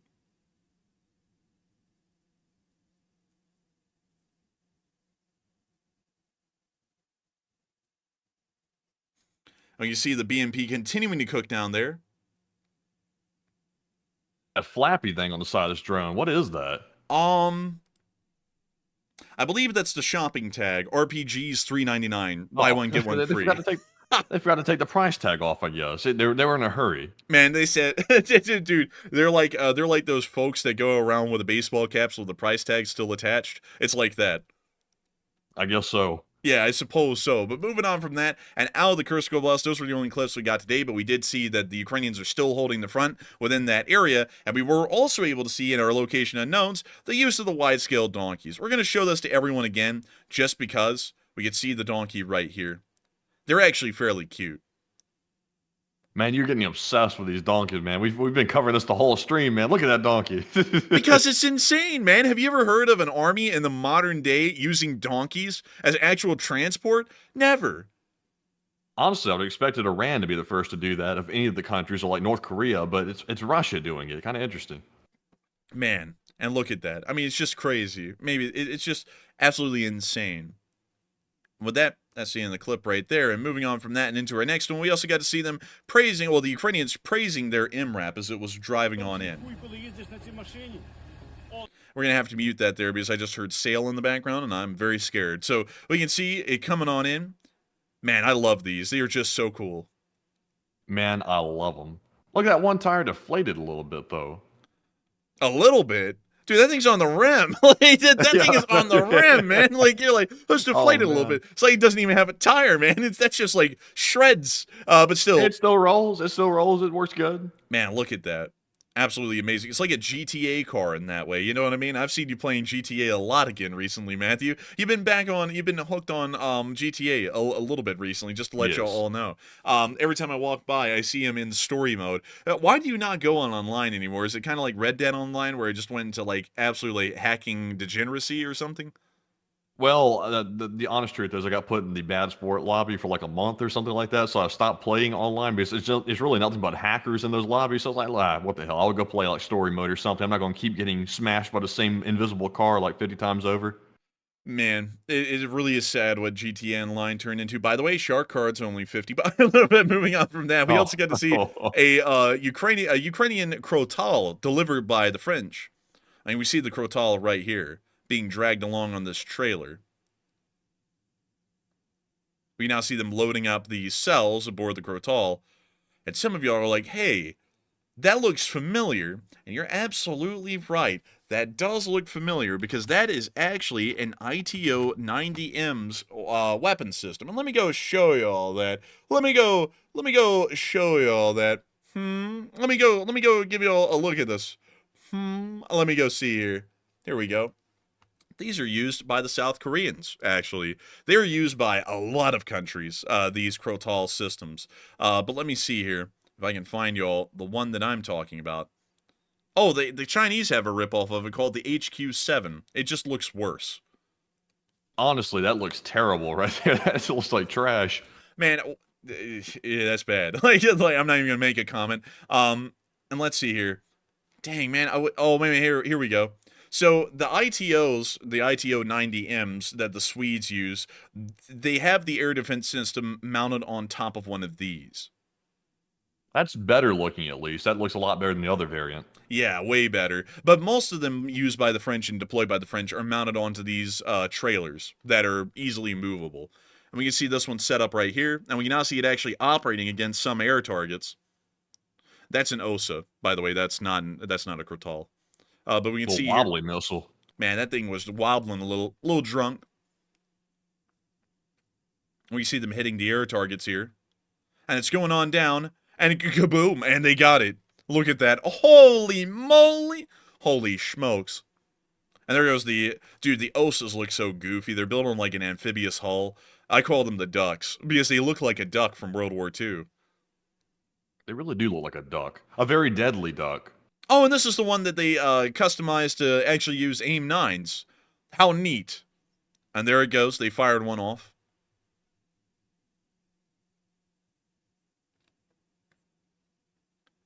We see them here operating a gush gun. Oh, man. Those things are so cool to hear. Let's see if we can actually hear it. Nope. Like I heard. Those gush guns are just nasty, though. They're like just raw power out of those gush guns. Power! Strength! You know, my girlfriend doesn't really talk to me anymore. You know, that guy, like, dude. Yeah, that guy. Oh, that guy's unhinged, the cologne guy. Dude, he's crazy, man, I think, like, legitimately. Oh, look at that. Oh, look at that. A Mitsubishi. Mitsubishi material. You know, something like that. You know what I mean? I crack myself up these days.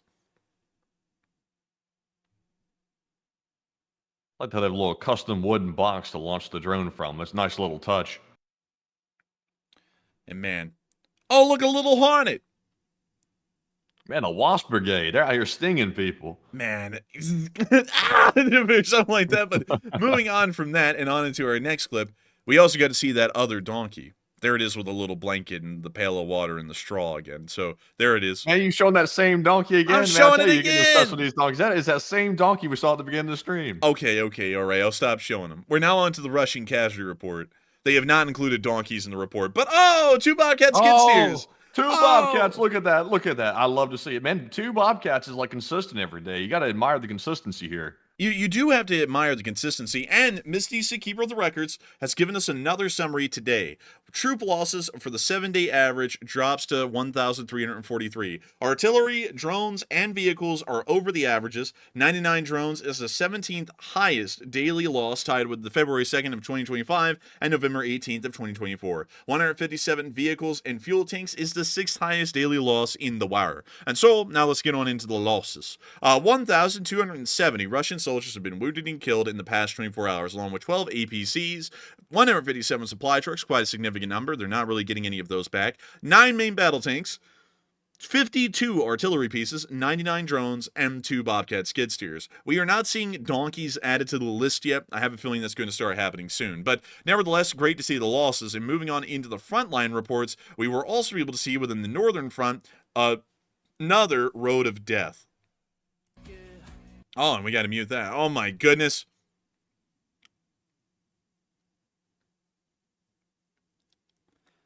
And we can see them wandering down the road. So many buhankas, man. It's like the whole street's made up of buhankas.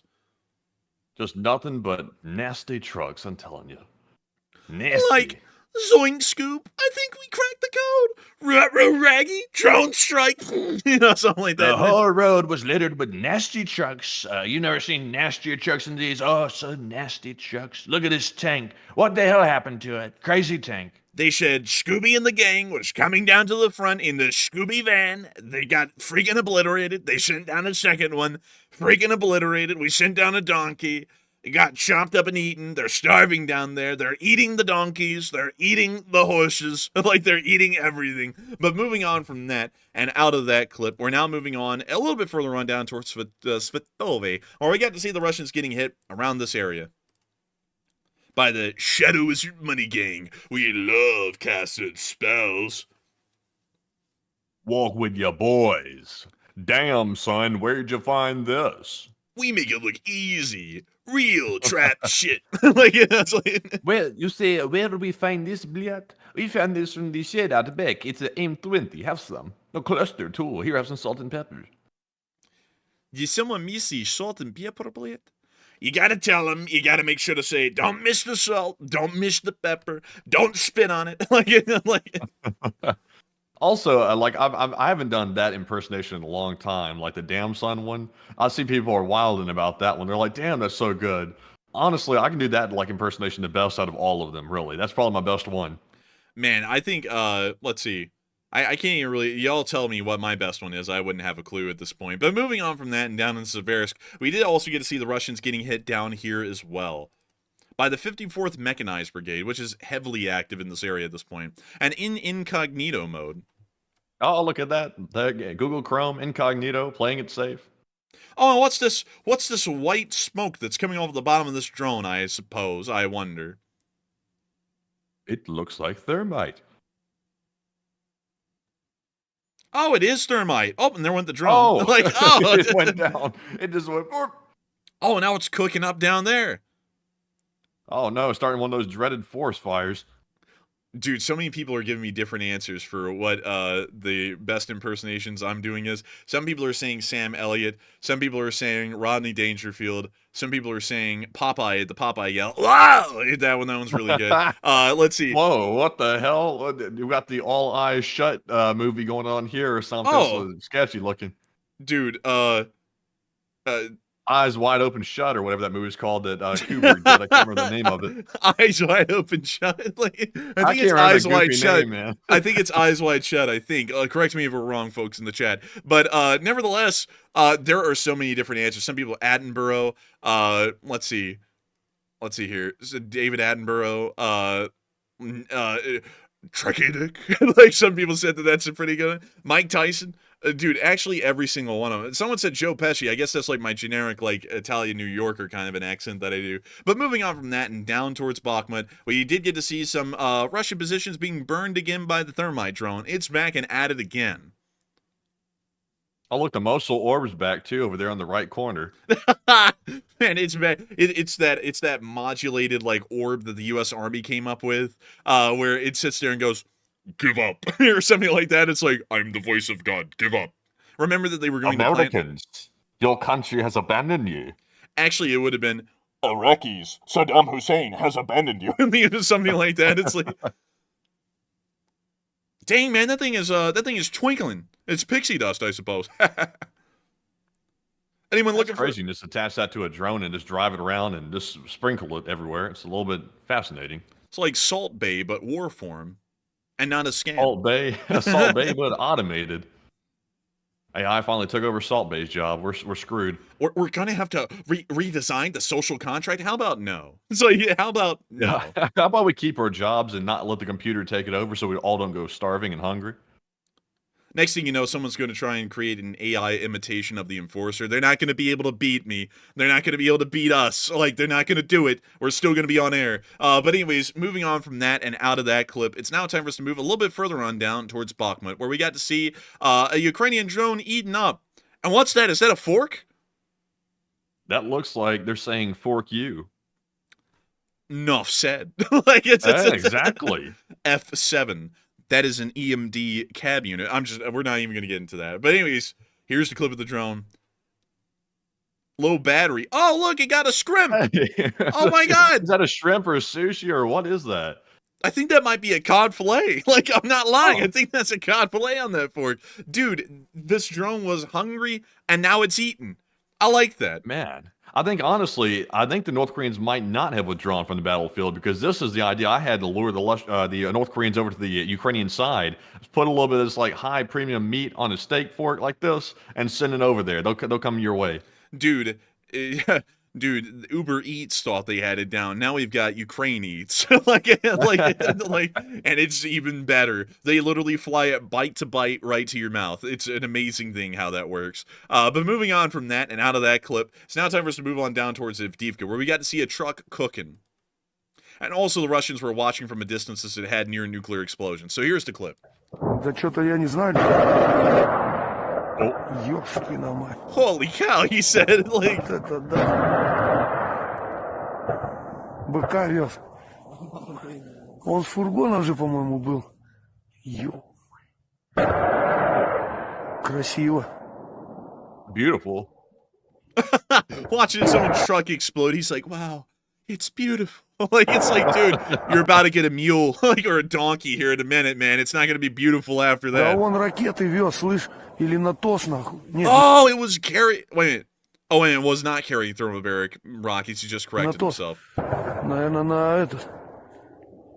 На градовские ракеты, походу, делает. So it was carrying grad rockets. So those are 122 millimeter rockets that you're hearing fizz out and explode in the back of that truck right now.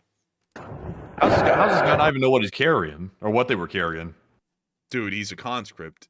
Like, It's like, did you not know what's in the bag? It's like, oh, those were TOS ones. Oh, I'm sorry. Wait a minute. I think those were grads. Oh, they could have been they could have been rockets. I'm not sure. Dude, he delivers grad rockets to a TOS battery, and after they leave, the TOS battery's just sitting there going, how the hell do we use these? And then he's sitting there in the truck, he's like, I think I'm supposed to deliver that to the TOS battery. Yes. You know, something like that. It's like, he doesn't even know what he's doing. Like, man, this is the kind of person who would mess up your order at a drive-thru right here. This is the guy.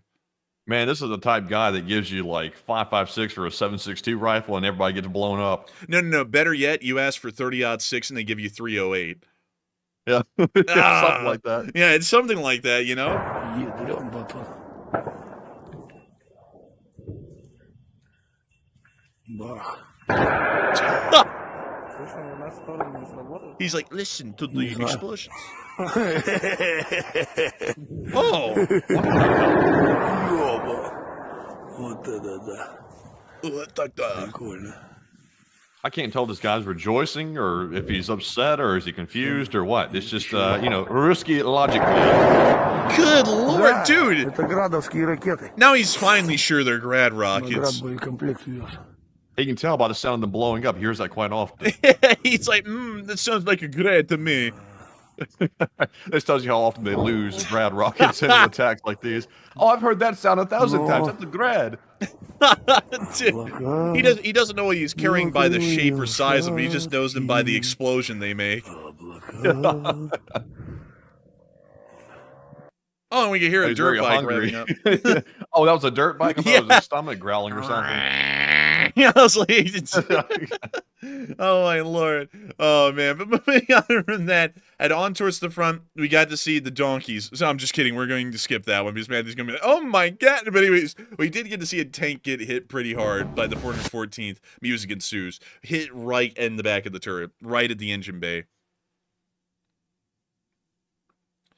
Oh, and we can see Look at all those Ruskies. Oh, Bliad, let us get off. Okay, everyone, dismount. And there they go. They're hopping off. And they're running away. It looks like the crew is also abandoning the tank as well. One of them just left their AK behind. And now they're going to Number knock it one rule, Bliat, you do not leave rifle behind. Do not leave weapon. That's number one rule. That's very stupid.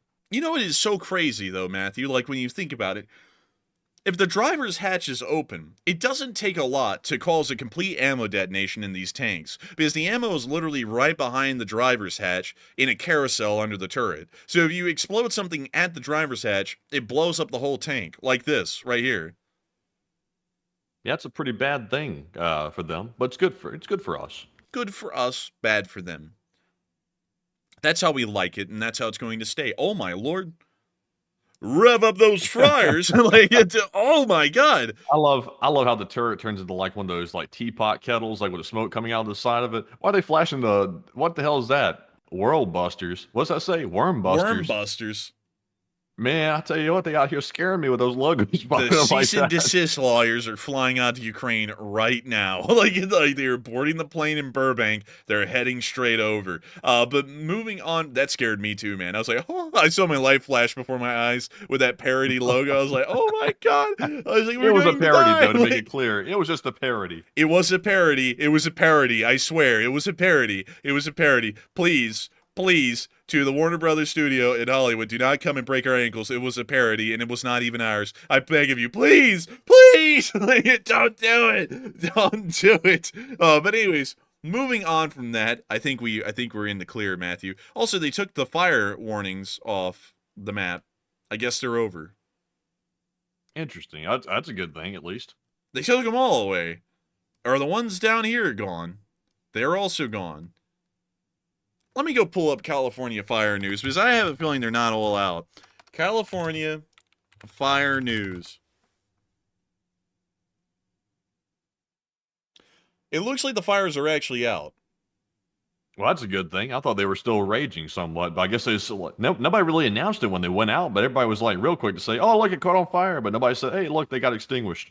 Yeah, I guess we're also responsible for that too, man, because we did not tell anyone that they were out. But luckily, it sounds like they are. Let us know if you're from LA. Are they out or are they not? Because it looks like online, it looks like there's largely a lot of people saying that it's out. So hopefully it is out. And also, apparently, by pure fortune, it rained for 3 days straight. So yes, the fires have been contained and the fires are largely out. So that is wonderful news to hear. Great to hear. We didn't even get an update on that, and I hate that. Sorry, y'all. We let y'all down there. But moving on from that, go ahead, Matthew. I didn't say anything, man. You're hearing ghosts. Oh, I thought you went up, and I was like, oh. I was like, go ahead, man. But nah.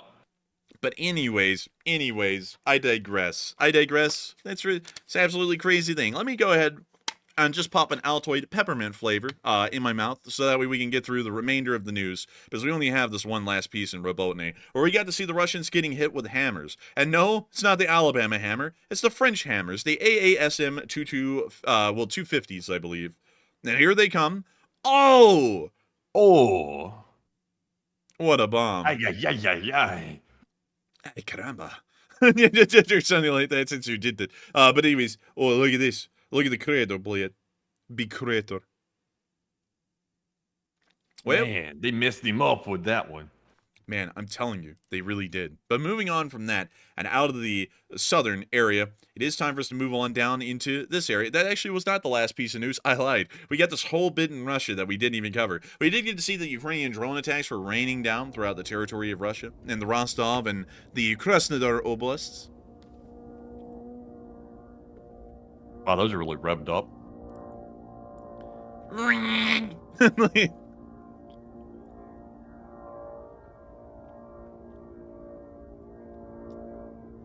Канал – это Ростов. Oh, look, they said it was a channel for Rostov. Isn't that great? Isn't that wonderful? Moving on from that.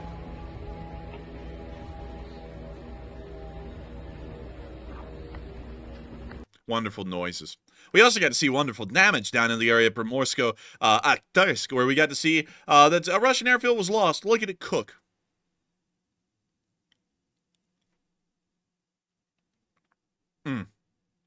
Sadness indeed. We also got to see additional damage right here.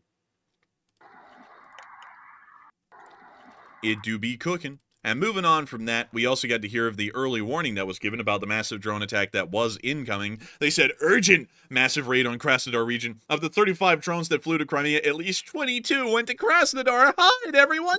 And then they didn't. And so another Russian oil depot is also cooking as well, by the way. Right there. Oh, look at that. Unfortunate. They're eating the cats, they're eating the dogs, they're cooking them with oil. They set these giant fires and they cook them with oil. And it's not that sunflower oil. It's eco-friendly, good for the environment. Cook it up. After you eat that dog and cat cooked with that Russian oil, I bet you're saying that water is trending. I guess you could say that it's trending agua. Oh. But that's the end of that clip. Great to see. Great to see. Wonderful to see. And moving on from that and into Sevastopol, we got to hear the best auto collision of the war. An idiot crashed a KAMAZ into the side of an Su-25 parked at the Simferopol airfield, destroying one of the engines and costing about $4.3 million in damage. You just can't beat Russian ground crews. They are the best. And apparently... Wait, it said the soldier got a 1-year suspended sentence and must pay 111,000 USD? Wait a minute, that dude's gonna be indebted for life, like in the Russian, like, ruble wages. That is equivalent to 11 million Russian rubles. Jeez, man, that guy is, man, jeez, it's over. Dude, he's going to be like the old guy at the airfield. He's going to be like 70, and he's still going to be like working, and everyone's going to be like, how come you're not of the army? I have a debt to pay to the Russian government, or something like that. He's like, it is a life debt. I ran into the back of an Su-25. It was bad. But moving on out of Crimea, it is now time for us to get on up to Kyiv, because it's time for us to get to the speech from President Volodymyr Zelensky here on this very day of the war. And he's getting on to the longer speeches. Why did that start? Stop, please. Okay, that's weird, and now it's not minimizing. What is going on? Let me refresh this page. Hopefully it'll work this time. What is going on? Why in the world are the inputs like 5? Look at this. You have no choice to watch speech on my terms. Oh, look, it's fried. They gave us the Pop-Tart. They're frowning. They gave us a unhappy Pop-Tart. It's not a happy one, and it's not looking for long-lasting happiness. I want that damn speech. You're going to give me the speech. Now it's working. So without further ado, here is the speech from me, President Volodymyr Zelensky. And so, without further ado, here is the speech. Шановні українці, українки, щойно підписав указ, який надає чинності рішенню РНБО за підсумками засідання, яке відбулось напередодні. Все детально пропрацьовано, будуть продовжені всі програми підтримки наших людей, програми, які показали свою ефективність, мільйонам людей вже допомогли, обов'язково буде продовжена відповідна робота, уряду доручено дати фінансовий ресурс під пряму підтримку наших людей і українських виробників, і це ключовий пріоритет зростання українського виробництва завдяки нашій підтримці.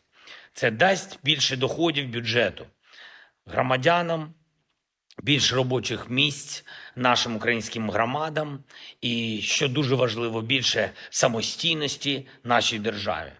Правоохоронці взяли в роботу всі матеріали, які надані податковою та фінмоніторингом щодо виявлених порушень, схеми у фінансовому секторі на мільярди. Завдання просте – взяти мільярди з тіні, направити на реальну можливість держави допомагати людям. Щодо тих, хто побудував відповідні схеми, хто б'є по державі і бюджету, вже розпочаті кримінальні провадження і будуть санкції, жорсткі санкції. Таке доручення РНБО теж є. За будь-яке послаблення держави в час війни, послаблення нашої фінансової стійкості, фінансової безпеки України і таким чином підігравання Росії точно буде відповідальність. Продовжуємо працювати і по санкціях проти Росії, безпосередньо проти всіх осіб, які допомагають Росії фінансувати війну проти України. Сьогодні говорив про це з міністром закордонних справ Британії. Він був з візитом в Україні. Важливо, щоб ми надалі тиснули на тіньовий танкерний флот Путіна, який возить нафту світом і заробляє гроші Росії на терор і війну. Британія – один із лідерів у тиску на тіньовий флот. Але важливі санкції не тільки проти самих танкерів та фірм, із якими вони пов'язані, але також і проти капітанів таких суден і всіх причетних осіб. Є таке санкційне рішення України, і ми будемо поширювати його в юрисдикціях партнерів. Ми готуємо також нові питання на РНБО, окрім тих питань, що стосуються фінансової стійкості держави. Треба підтримати фінансову стійкість кожної української сім'ї, всіх наших громадян. Багато в чому це стосується цінових питань, зокрема на життєво важливі речі, такі як ліки. Те, що роблять з цінами деякі аптечні мережі, абсолютно неприпустимо. І це відповідальність уряду, конкретно міністра охорони здоров'я, антимонопольного комітету. І сьогодні я провів із ними нараду, і я втомився чекати відповідних пропозицій. Часу небагато. Все, що треба зробити, цілком зрозуміло. Потрібні конкретні кроки, конкретні рішення, які дозволять зробити більш доступним захист здоров'я наших людей. Якщо рішень для доступності ліків не буде, будуть кадрові рішення.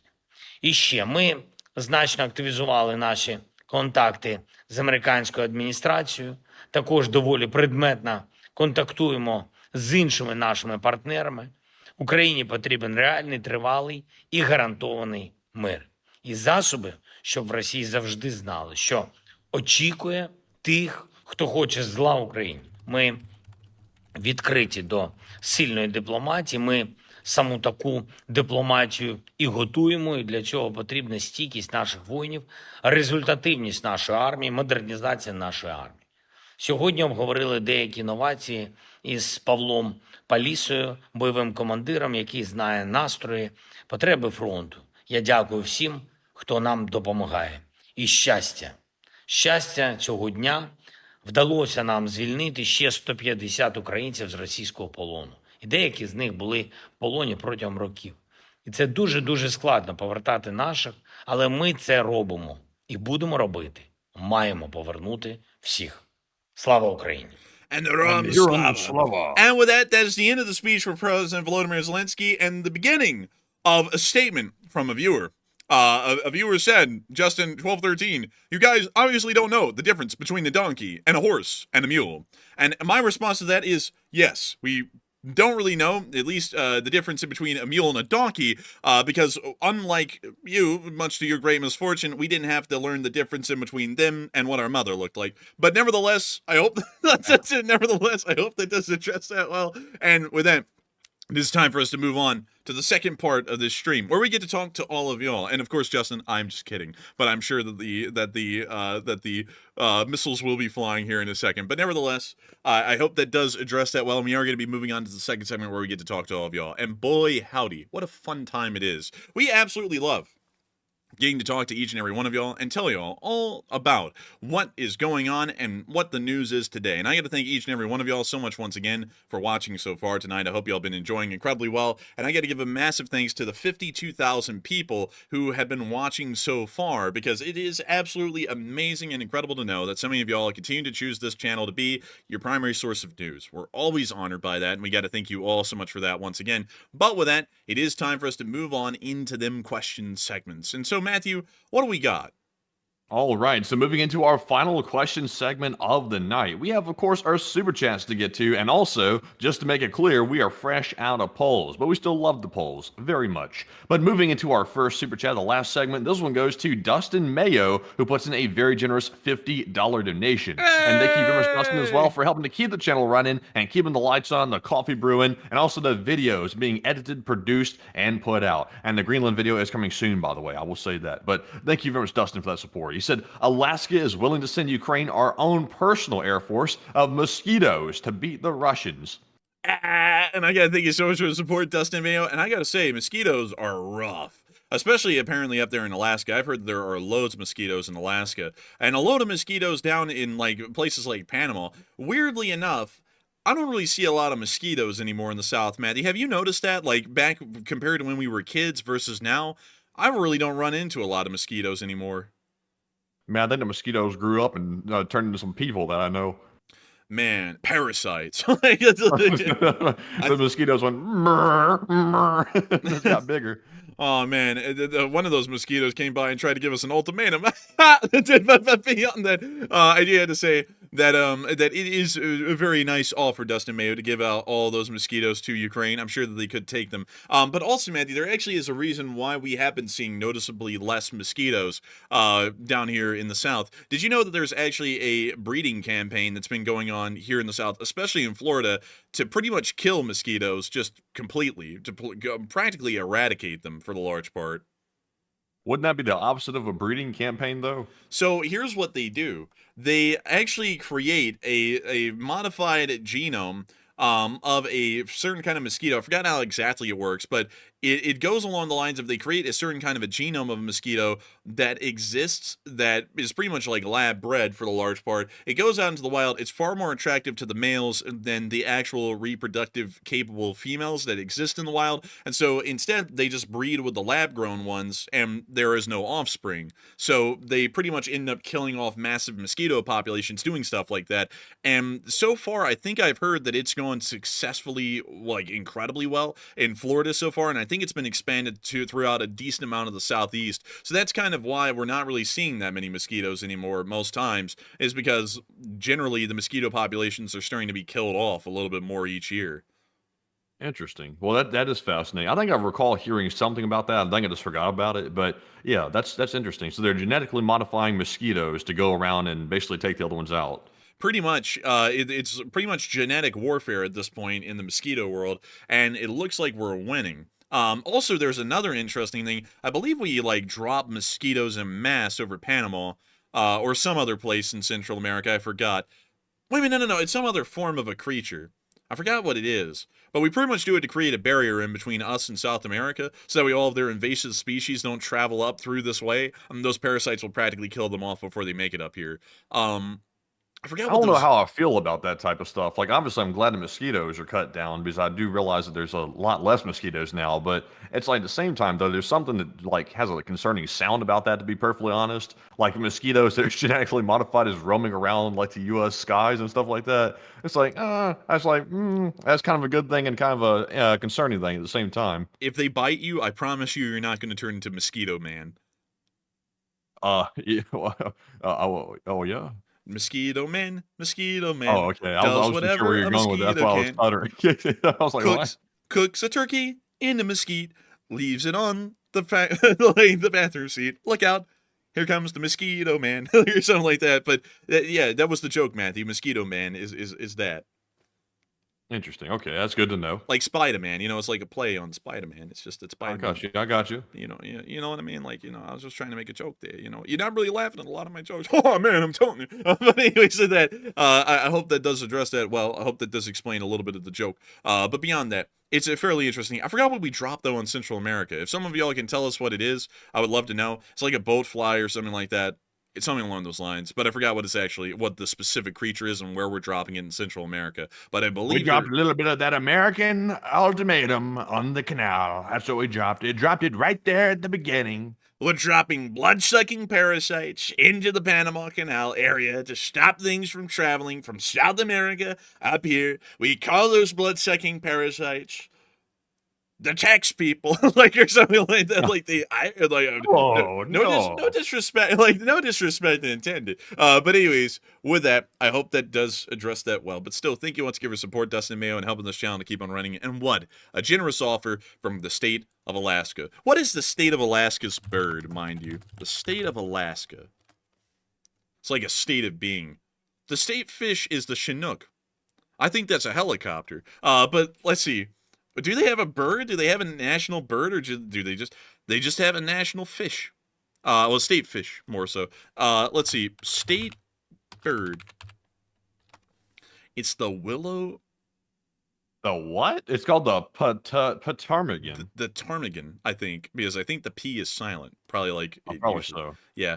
Look at that thing though. Dude, that thing's got some fluffy feet. That thing's wearing Uggs. That is, like, really. And this one's just fat. Dang, man, that thing's wearing a big coat. Man, this thing's got the mink on out here. Like, it comes up. It's like, dang, look at that thing. These are interesting birds. They're fairly interesting. I don't really know what to make of them. I don't know what they're supposed to... Oh, look, Alaska state bird, the mosquito. It kind of looks like one. Yeah, look at that picture right there, the one on Flickr. Look at that, look at that. Click that one in the middle, right there. Yeah, look at that. It's like a rooster bird with fluffy feet. Man, I gotta tell you, man, I actually do like the Uggs that thing's wearing. I respect that. Man, that bird's dripping. Dude, that thing, the drip is too fire on this thing, honestly. It actually is a pretty clean-looking bird. Okay, so now, dude, I'm actually so interested in looking at all the state birds now, because it just, like, lets you see so many birds that you just don't know about. What is the Washington state bird? Oh, the goldfinch. Oh, it's the yellow bird, the goldfinch. I like that bird. That's a classic. Dude, a legit classic. This thing is the classic of classics. I don't see a lot of them anymore, but they are classic. What is the California state bird? Oh wow, a valley quail. It's quail. Interesting. Man, you know what that little feather thing off the top reminds me of? It reminds me of those like 1920s like flappers. You know how they had like the headband with a giant feather on top of it, It kind of reminds me of that. It reminds me of those fish that exist at like really, really low depths in the sea and stuff like that. Have like that light bulb. Yeah, that light bulb hanging off its head and stuff like that. Kind of like that. Man, honestly though, these birds are pretty go-to with the sauces in terms of like the style. They're drippy. Yeah, honestly, it's a very elegant bird. Man, look at that thing. Elegance personified. I like it. It's pretty cool. I like that bird. I can agree with this bird. Let's see. Someone said Kansas has the meadowlark. Let's take a look at that. Oh, wow, that's nice. I've seen these before. I like that. That one's screaming. That one just stubbed its toe and then went and landed over here and went, ah! Something like that. It's like, oh, wait a minute. Hang on. What is Wyoming state bird, though? Because it has to be interesting.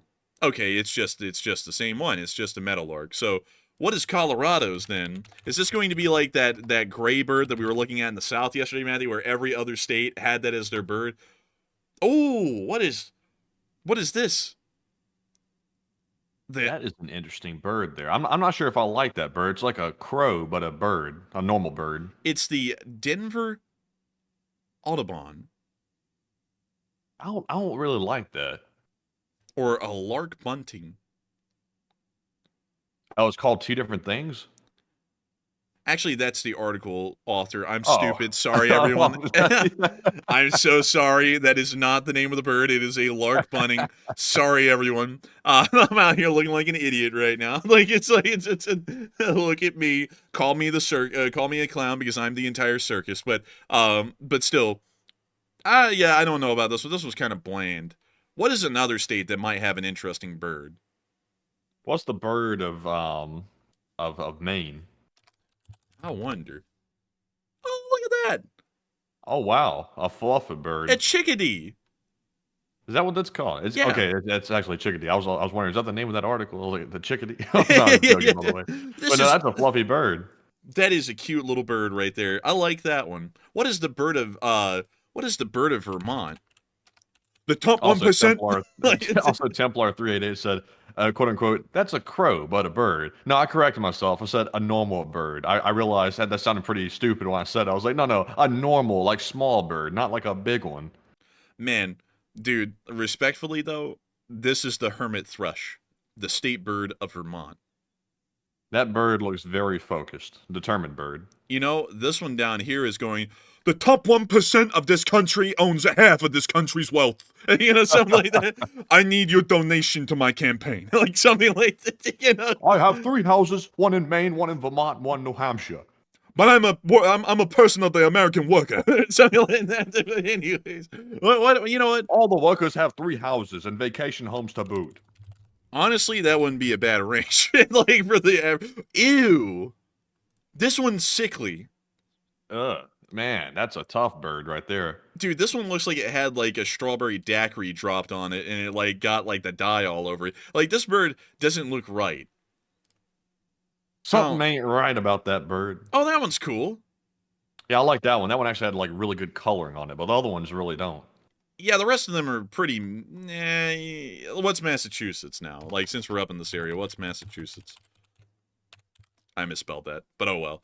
It is once again the chickadee. So, what is New York's? Also, Matthew's like, we need to move on. And yeah, Ooh! Oh, no, I like that. That's honestly probably my favorite one of them all, actually. I like the colors in that bird. Dude, such striking colors. I like this bird. This is a very good bird. A great bird. And it's apparently the eastern bluebird. Look at that one. That one's angry. That one saw something it wants to eat. Man, this one's saying there, man. It's like, why are you angry? The rent just went up and I got mugged on the subway. It's like, oh no. It's like poor little thing. But anyways, moving on from that, it is time for us to get on into some more questions because I start rabbit holing and then I want to go look at all the birds of every state. So with that, thank you all once again for the support. Thank you, Dustin Mayo, once again for helping this channel to keep on running. And we are on to the next one. All right, so our next super chat is going to go to Trism666, who puts in a $25 donation. And thank you very much, Trism, as well, for the support and helping to keep the channel running. They said, I hope the burrow manages to escape. I hope that burrow does manage to escape. Poor little things are being sent out to the front. They don't even know what's going on, and they're about to get into a whole different world. So hopefully they can find a way to get them out, or the Ukrainians won't really target them. They'll really more so target the handlers of those donkeys instead. And so with that, thank you once again for the support. I hope that does address that well. And with that, we are on to the next one. And our next one goes to Santiago Flores, who puts in a $20 donation. And thank you very much, Santiago, as well, for the $20 support and also helping to keep the coffee brewing. And he said, good evening, and for the coffee fund, speaking of the coffee fund, and to torture you guys by making you guys pronounce Spanish words like Istmo de Tehuantepec. And Jordan does not want a repeat of Black September 1970 when they fought the PLO. And I got to thank you so much for the support. I largely agree with you right there, Santiago Flores. And also, thank you for supporting the coffee fund. And also, I'm going to pronounce those words like the President of the United States would. So, let's see. And to torture you guys by making you pronounce Spanish words like Istmo de Tehuantepec. There's something like that. And Jordan. de Tehuantepec. We are going to go down and send the U.S. Army into Tamaulipas and San Luis Potosi. and we're also going to send them into Guanajuato and Michoacan and Jalisco and Colima and Guerrero and Puebla and Veracruz and none other than Tabasco, where the Tabasco peppers grow, and also Campeche and Yucatan and everywhere else. Finally, we'll send them to Puerto Rico.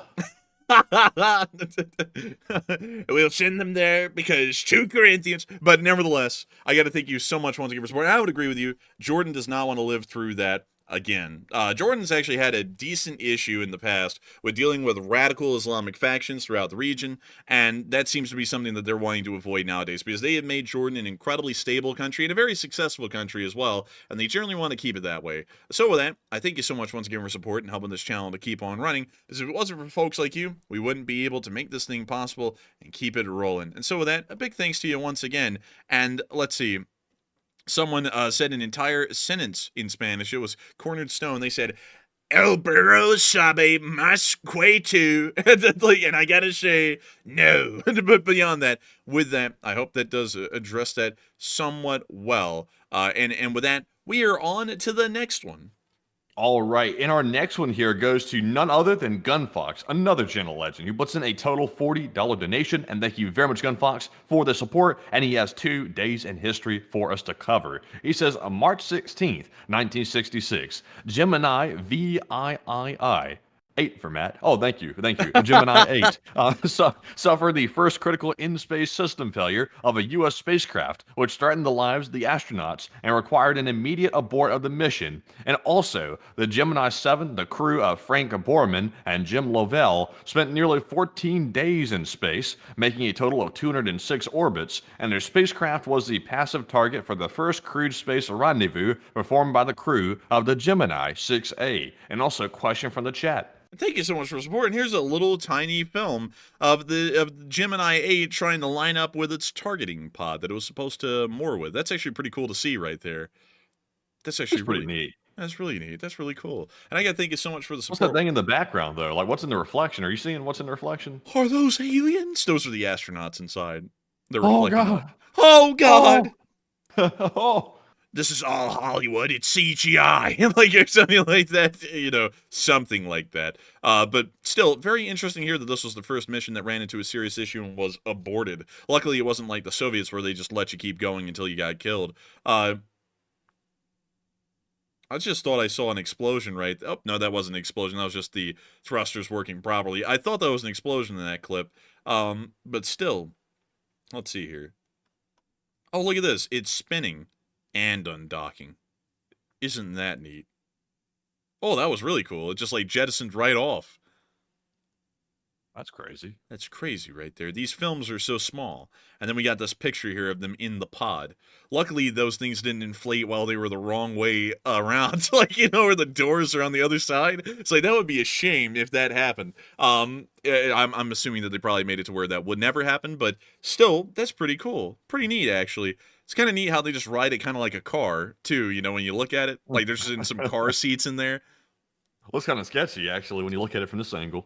Yeah, it kind of does, man. Like, they're just cruising around in space in a small car, you know? It's like, when you think about that, that's kind of unsettling. But nevertheless, I do thank you so much for the support, Gunfox, and sharing that little bit of tidbit of space history with us. And also, Matthew, look, it's one of those little inflatable rafts that you can get at the beach store for like $20 these days, with like the little oars, and you can go out onto the waves and like, you know, almost get smacked in the head by someone else's oar when you go out far enough. Like, it's really fun, actually. They call that the Explorer 125.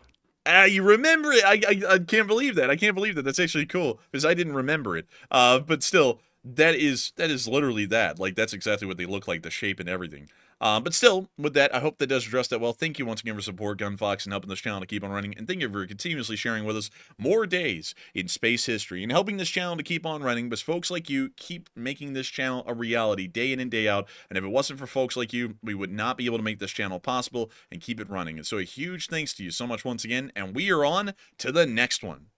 And our next one here goes to Eric Ellingwood, who puts in a $25 donation. And thank you very much, Eric, as well, for supporting the channel and also helping to keep us running. And Eric said, could we get a review of the Skills to Inherit Property book by Paul Wheaton? I want to buy a 12-pack to mail to you to forward to Ukraine. His books could help people rebuild from nothing, and also View from Cadillac Mountain Road. We can look at Cadillac Mountain Road. I'm not really sure if the other part of that is achievable or accomplishable, but let's take a look at Cadillac Road. There are a lot of Cadillac roads. Man, people love to name roads after Cadillac. I'm telling you. I was probably honestly. Let's see here. Let's see what they said probably exactly. this one. Yeah, I'd imagine it probably is that one in Maine. In Maine. Wow, look at that. Oh, that's nice. Wow, it looks ritzy over there, whatever that is, like a coastal resort town or something. Man, Look at those people staring at it too. They're like, "Ah, yes, we will stay there one day." Man, it's almost like the beginning of a book, like from like the Victorian era, you know, like in like the 1870s. It's like a place to stay, and like that's the chapter, and then they're like, it was a weary venture through the northern frontiers of Maine, but we happened upon this small bay with a nice inn on the other side. We looked at it and pondered, you know, something like that. It's like a book. And then, and then finish the story for the time era. So then we crossed the river and conquered it and took it for our own. No, better yet, it'll be something like, because it's an American story, and this is all American stories just happen in America, nowhere else. They'll be like, we went to the inn, and there was this raucous man in there, and we ended up getting in a gunfight with him, or something like that, because that's how every American story ever went. Like, no joke, yeah. That's just how all of them went. Like, even like, let's see, what was it? Oh, man, Mark Twain. Dude, he would be like, you see, this boy here, you know, he just went on this trip down the Mississippi, and he almost ended up getting murdered by these two people. One of them called themselves a dolphin. I'm like, it's like, what? It's like, wait a minute, this is like, every single story I feel like that guy wrote had someone nearly getting killed in it, like, just for no reason. It's like, you know what I mean? Oh, also, by the way, Eric Ellingwood, thank you for the $2 support once again, by the way. And he specified, he said specifically Maine. So that's the one we're looking at right here, isn't it? Yes, this is it. Oh, that's really pretty. Look at that. Oh, that's nice. Those trees look like very nice, like straight out of Minecraft. I was going to hesitate to say that, but I said it anyway. They look fake. They look like the plastic, like, these are Christmas trees, Matthew. These are firs, and they're Christmas trees. That's why we think they look fake, is because we've seen the plastic fake Christmas trees our entire life, and this is what they're based on. We're just going to move on from that in that comment, because now that I'm thinking about that, it does not make us look, ooh. Lobsters. Is this the place we saw across the river? I think it might be. I think it may actually be the case. Let's look at this. Dude, this is really pretty up here. I want to take a look at that. A little Ganda around here. And look at this. Lighthouses and nature cruises. A nature cruise, eh? There's that place again. We need to find that on the map, and it's not going to be hard. So let's go up here. Cadillac Summit Road. Here it is. So we need to find that hotel. So, let's see. What type of description was this? Rock crevice with pounding wave action? What the hell? Who wrote that? In the title of the place, this whole thing is wrong. Like we're moving on. Oh my God, man! You're interpreting it that way. I didn't know what you were talking about at first. I was like, what? Yeah, well, that was the only way I can interpret it. How the hell else was I supposed to interpret that? It just came off wrong. Oh man! I guess you could say that I'm. Oh. Wait, what? Wait a second. What is that? The Jackson Laboratory? What the hell is that? Laboratory. What is that? I don't know. The Jackson Laboratory. It's off in the middle of nowhere, and they got a picture of a deer. I'm betting you they're doing experiments. I'm just kidding. Like let's take a look. It's kind of interesting. It's very, very advanced. Like there's a lot of money flowing through this place. This is interesting. I'm curious what this is. Oh, look, deer. Man, deer. We see millions of these here, so it's not really that shocking. But anyways, let's see where that hotel was. We have to know where that hotel was. I don't think it was around here. Let's see, where would it have been? Probably over here, if I had to take a guess. I don't know where it is. Like, it's actually That's really weird. It was in all the pictures, but you can't really find it. Yeah, because geolocating is never this hard, and now it's hard. There was like a giant sailboat out in front of it, so let's just skim the coast until we find a scale boat. Is that it over there on the left, where the little fork and knife is at? This one? Yeah, Thurston's Lobster Pound. What is up with the names? What are you thinking about? Jeez, man. It just sounds wrong. Like it just sounds wrong. Like that's all I can say about it. Like I'm gonna die on that hill tonight. Like Ryan and his men were on their tiny posts, and they were getting. See, that sounded bad. So then when you go Thurston's Lobster Pound. It's like, that sounds bad. Like when you say that, like, you know what I mean? Like, it doesn't sound like a place you're eating, you know? Like, but let's see. Like Archie's Lobster, see, that's normal. Like, that sounds normal. Rich Cemetery, I mean, they're naming it for what it is. And then, you know, and then you have, let's see. Hang on here. Where in the world? Seafood Catch. I mean, you know, that's a good one. Then you got Thurston's Lobster Pound. Like, it's like I don't know. Like, it's like, that was an interesting name. But where is this place? Like, it was Also, is it true that the lobster is actually cheap in Maine because they get the lobsters close by? I've heard that, but at the same time, I have a hard time believing that, whether or not it's actually inexpensive to get lobster up there. I think that's a wives' tale or something. Oh, look, yeah, it is considered relatively cheap compared to other places. What's relatively cheap, though? I mean, that could be like hundreds of dollars. This is so vague. It says relatively. Oh, let's see here. $15 to $30 each. Man, that seems kind of steep. I don't know how much a lobster is around here. We don't really eat lobster a lot because it's just generally considered too expensive. So I actually don't have a comparison for that one, unfortunately. Oh, Squid Cove. That must be where the American Squid Games are played, in Squid Cove. But where in Squid Island too, dude? Where in what the was hell? that, man? That was like a nice building, like a nice house or something. This one? Yeah. What is that? They don't even have street view. It's that nice. It's late, so we're not finding out what that is. Probably just a really nice house, but oh man, I'm telling you, this is driving me crazy. I want to find that freaking hotel, and it's nowhere around. Like, this is ridiculous, and it's on an island. I mean, like, it's not like it's like going to disappear from us, and it's like in a bay, so that way you can see it from the other side. And I think we could made have sworn I saw a place called Epstein's Lab down there at some point, but it's too late to go back and look for it. But I could have sworn I saw it. I'm telling you, dude, I'm about to be driven crazy by where this hotel is. I've got to find it. Like, where in the world would it be? Man, I think we've like exhausted this one, man. I don't think we're going to be able to find it. We've literally circled the whole island. I can't find it. But still, this is a very nice place. And also, I have to say, what is this? That's pretty cool. And there's seals. We gotta film a movie out here in the lighthouse. Yarr, we're gonna film a movie out here with the seals. Winslow, don't turn on the damn light. You know, something like that. Like, don't look at it. You know, and then he looked at it, and then, you know, they got in a fight, and, you know, it was a whole deal. But anyways, with that, I thank you so much for the support and helping this channel to keep it running. Sadly, though, I thank you for wanting to send books to Ukraine.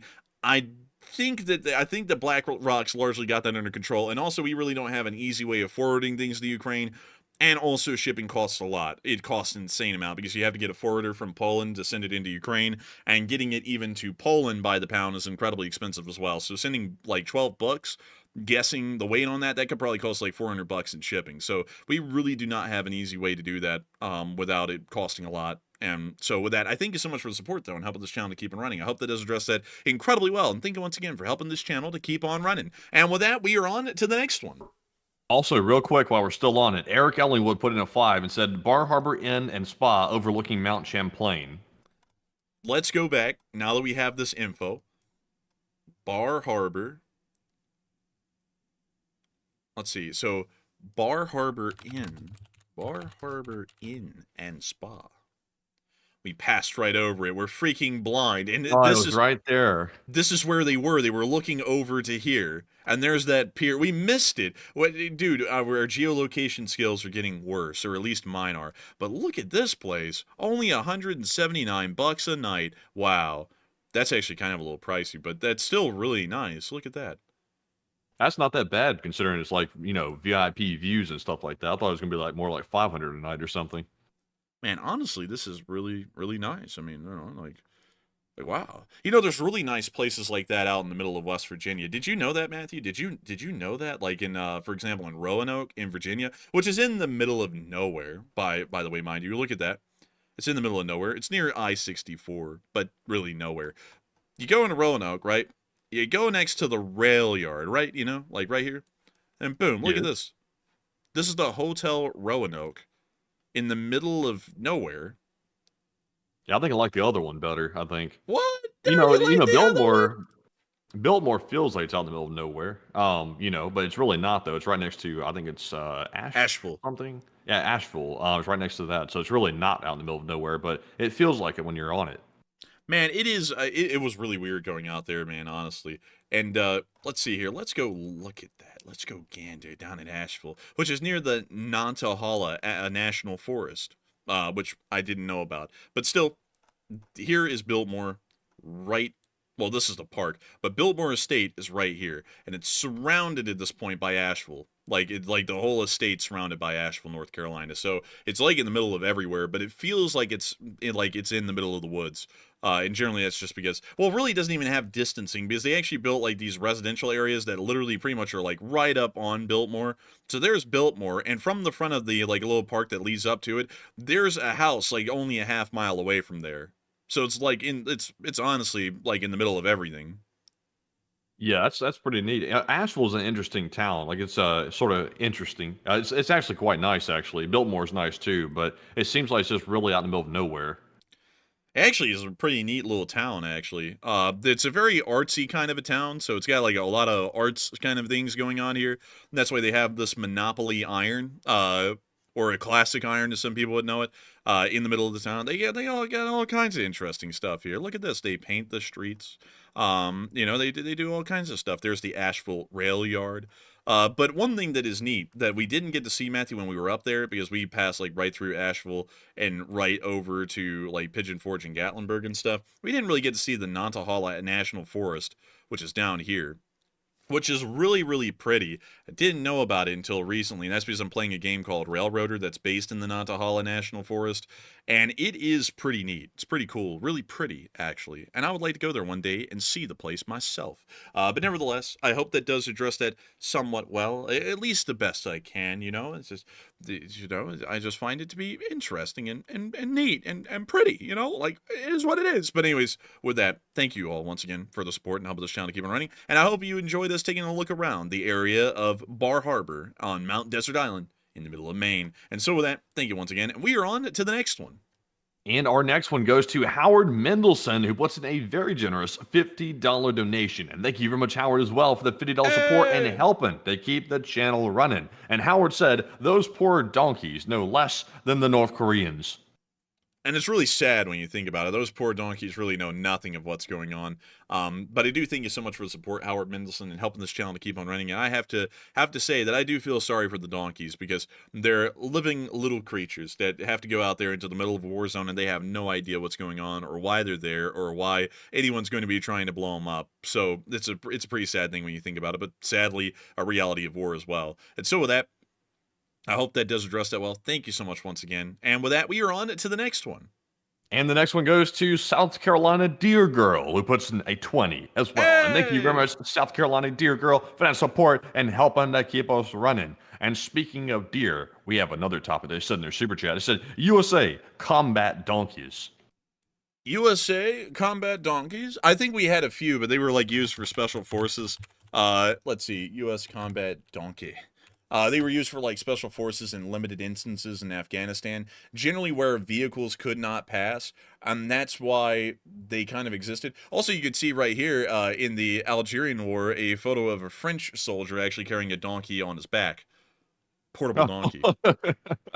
That's crazy. That's actually not the way it's supposed to work. It's supposed to be the donkey carrying, not the person carrying the donkey. Dude, this donkey, you can see it on his face. He's like, wow, I never thought life could get this better. Like, he's like, this is just great. Like, and then he's like, huh, this is not the way this is supposed to go. I'm supposed to walk. Okay. And you can also see another one here. This one's actually in the Marines. But donkeys were used in limited instances, but we didn't use it because we didn't have vehicles. We used it because the vehicles couldn't go where the donkeys could. That's kind of like the difference with that. Still, it is an interesting thing. And it is a fact that we do actually use donkeys and horses in limited instances, even still in the modern day. But unlike Russia, where they're just running out of vehicles to use and they're having to issue donkeys, we would issue donkeys in specialized roles wherever vehicles could not go or helicopters could not travel, so the donkeys would follow along. Honestly, Matthew, when you think about it, you know how they're saying with those modern little like robotic Boston Dynamics dogs that they're going to have that carry additional packs for the infantry and stuff like that and additional equipment. It's like, Why do that when you just have donkeys? You know, when you think about it, it's like, Well, because you'll never have a robotics little device acting like that. You see that donkey right there? It's being stubborn. It does not want to move. That's why the guy's yanking on it like that. It's like that thing's like, I'm not budging. And this guy's Marine's pulling on it like, damn, this thing's not moving. Like, it's just not wanting to go. but you know, the thing is, my question is, like, donkey can graze and eat anywhere, right? You know, as long as there's vegetation. Where in the world do you charge up one of those Boston Dynamics dogs on the battlefield? Like, do you have to carry around the battery packs for that too? How much weight does that add? You know, it's like the donkey can be fed with hay or just graze and eat. You know, it's like those Boston Dynamics dogs, if there is no electricity nearby or it's not available anymore, those things go out and they're just not usable anymore. Yeah, I guess so. I think the premise behind, honestly, truthfully, I don't think those Boston Dynamics like dog robots are going to be really useful for that. But what would be useful is like what Ukraine's developing is some type of like mobile platform that's autonomous that can go short ranges and deliver stuff to soldiers and then come back to some intermediate spot between the base and the actual place where the soldiers are stationed. That would be helpful, and that would make sense because you'd simply return it back, charge it, and send it back out again. So I just don't see the walking robot dog thing as being legit. Those seem sort of finicky to me. Like when you see them moving around, it seems like a wheeled or a tracked vehicle would be much more like efficient. Yeah, kind of like the Ukrainian ones. You know, like it seems like Yeah, that yeah. would be a little bit more efficient. But still, at the end of the day, man, it's like I think a donkey actually wouldn't be that bad when you think about it. You know, like I'm not talking about like it's like the backbone of logistics. That would be insane. But as far as having to send folks to where, say, they need extra equipment, not even in areas that are inaccessible, just you don't want to really send a vehicle and you want something smaller to move around with the infantry. It's like I guess a donkey would just kind of fill that role just fine, and it also doesn't require recharging. Yeah, I mean, I guess so. I just don't think there's a lot of people that want to deal with the animals, honestly. I think the soldiers would rather deal with like electronics and stuff. I just don't think they'd want that. But I mean, it's a viable solution. It's just not very high tech, which the military wants to be, on the cutting edge. Yeah, but I'm just curious about that. I'm just wondering. I'm curious. But anyways, with that, I hope that does address that well. Thank you once again for the support and helping this channel to keep on running. Howard Mendelson, channel legend and an old guard. And with that, we are on to the next one. All right, so our next one here is another super chat from Gun Fox. He puts in another 20, and he continues the day in history. He says 6/3 of 1966, the Gemini 9A, Gemini XIXA. Don't expect me to decode that one. They said the 15th crewed American flight. The mission was flown June 3rd through 6th, 1966, after launch of the backup augmented target docking adapter called the ATDA. Rendezvoused with the ATDA, but failed to dock. Thank you so much for the support and sharing that information with us. It's very interesting to hear all these facts about the Gemini program, which we can always see right here. Gemini 9A. And look at that pod. It looks like the beak of a bird. Man, honestly, it kind of looks like that shoe bill, like with a tooth on the front of its bill, like we saw the other day. It kind of looks like that. But also, by the way, in the photo right there, let's see how many people get this. What is the island right over there on the left? Can anybody tell me this, based on its one image, what is that island? See if Enforcer can say it as well. I wouldn't know. I wouldn't know. I actually have to say I would not know. I'm shocked, man. You don't know what island that is? No. Okay, let's see if the chat gets it right. Let's see. They'll catch up here in like 10 seconds and they'll be able to tell us what the island is. Let's see if they get it right. In the meantime, we will simply wait and see. Someone said South Korea. Someone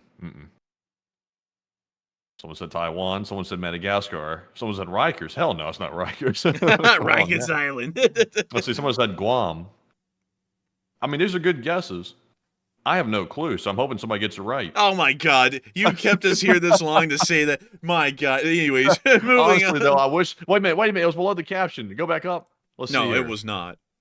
It's got to be somewhere in here. Let's see. Damn it. It doesn't say it. I have no clue. There's a larger landmass right over here, but I have no clue what that one is, or that one for that matter. So, unfortunately, I have no clue. That's what I was asking. I wanted to know myself. Man, you almost got you had me in the first half. I'm not going to lie. I thought you legitimately knew the island, like, off the bat. Also, that picture is cool. That is pretty cool right there. Yeah, that's pretty neat. That's actually a really cool one. Let's take a look. Oh, look at that one. That's pretty neat. And and there's the thing. The There's at. that thing. Look at that. Honestly, man, that thing looks like a Star Trek prop. I'm not gonna lie. It kind of does. It looks a little bit fake. I'm not gonna lie. Like I'm not one of these people that thinks all the space missions are like fake and stuff like that. I do believe we went to space, the moon, and all that. But for some reason, all the photos from space and from the moon, they all have this like tinge of like unreality to them or something. It's the Like they don't lighting. look quite. Yeah, I think it might be the lighting. It's something about it looks like it's just not right, but you can't quite place it. Like this actually looks like a realistic picture, man. Like this is like a colorized picture from World War II nearly. But yeah, I think it's the lighting because like the lighting is completely different here on the ground than it is in space because you're not getting any of that atmospheric kind of like dimming that goes on with the light. So it's just raw light in space, not really much interfering with that at all. And it's really wild to look at that. And also it's wild to look at this thing and think that this thing looks just like that Nomad from the original series when it went, I am Nomad. Like it looks just like that. It does. It really does. Man, it's about to zap someone and turn them goofy. Like I am Nomad. It's like Yeah, Nomad must have paid a visit to Hot Dog Man a few years back. I mean, that's what happened to the hot dog man. Nomad said, I am Nomad. Your points are stupid. And then he went, I'm now gonna have to rip off magnets. Like I'm gonna have to get their logo. Like, oh man. But still, look at that heat shield. Whoa. Look at that boiler. Wow. Boiler. But nevertheless, thank you once again for the support, Ken Fox, and sharing this info with us. And thank you so much for letting us take another look into space history. Also, look at the pictures of these astronauts. This guy right here could be on the Andy Griffith Show someday. That dude in the back in the far right looks like he might have been like an MMA fighter, like in his past career or something like that. Dude, this guy over here, I don't know what it is, but... Steve Ballmer. What? That's Steve Ballmer right there. I think he helped run Microsoft for a while. Yeah, and then also you have this guy down here. I think he was in that show where that guy said, I hate toys, and toys hate me. So he's like one of the characters in that show, like something like that. But anyways, with that, I hope that does address that well. And with that, it is time for us to move on to the next one. But a big thanks to you once again, Gunfox, for helping this channel to keep on running. All right, and our next one here goes to Adam Glegg, who puts in a 20 as well. And thank you, Adam, for that support also. He said, I had some lovely Kung Pao chicken last night for dinner. It's a Szechuan sauce base with some veggies. A very succulent Chinese meal indeed. Wow, that's crazy. We had like Panda Express, like I think at the same time. It was actually pretty decent. But kind of a bit on the oily side. It's really oily or greasy. But beyond that, I do thank you for the support and sharing that with us because that is a very interesting kind of a dish. Kung Pao chicken. Honestly, I really want some Chinese. Like, we don't have a lot of great Chinese places around here that I know of yet. So hopefully we'll be able to find one here soon because that having Panda Express kind of reminded me, Matthew, how much we're missing out on by not having Chinese every once in a while. But still, thank you so much once again for support and helping this channel to keep on running. I hope that has addressed that well. And with that, we are on to the next one. And our next one here goes to David Henry, who puts in 20 as well. And thank you very much, David, for the support and helping keep us running. Also, it said the U.S. and NATO fights, the U.S. and NATO fights dramatically different, and we go for air superiority first. And this is far different from Russia, and they would lose their air force and most of their ground assets to include their pathetic troops. LSA. And that is absolutely true. The way that we fight wars and the way Russia fights wars are entirely different. That's really why they've specialized a lot in the pre-war era before Ukraine in heavy air defense, and now it's not really panned out because most of it got destroyed in Ukraine. But that was generally what they were hoping would save them, is a heavy amount of air defense to deal with the massive air forces that would be leveraged against them. But you're entirely right about that. They would be obliterated from the skies before they even really came into contact with the ground forces that much. But still, thank you so much once again for the support and helping this channel to keep on running, because if it was not for folks like you, we would not be able to keep this channel running and make this thing possible. And also, someone said you were starting to go off the way off the news lately. I don't know if you know this, but this is the question segment, buddy. Like, we're getting off the news because this isn't the news. Like, it hasn't been the news for an hour. Are you okay? Which gummies are you on? Like, it's like, man, like, you should know this by now. But anyways, with that, we are on to the next one. And our next one goes to Old Warrior, who puts in a 20 as well. Thank you very much, Old Warrior, for being an old channel warrior. And he said, now we have donkeys and marmots. Two groups, two groups. Aw, man.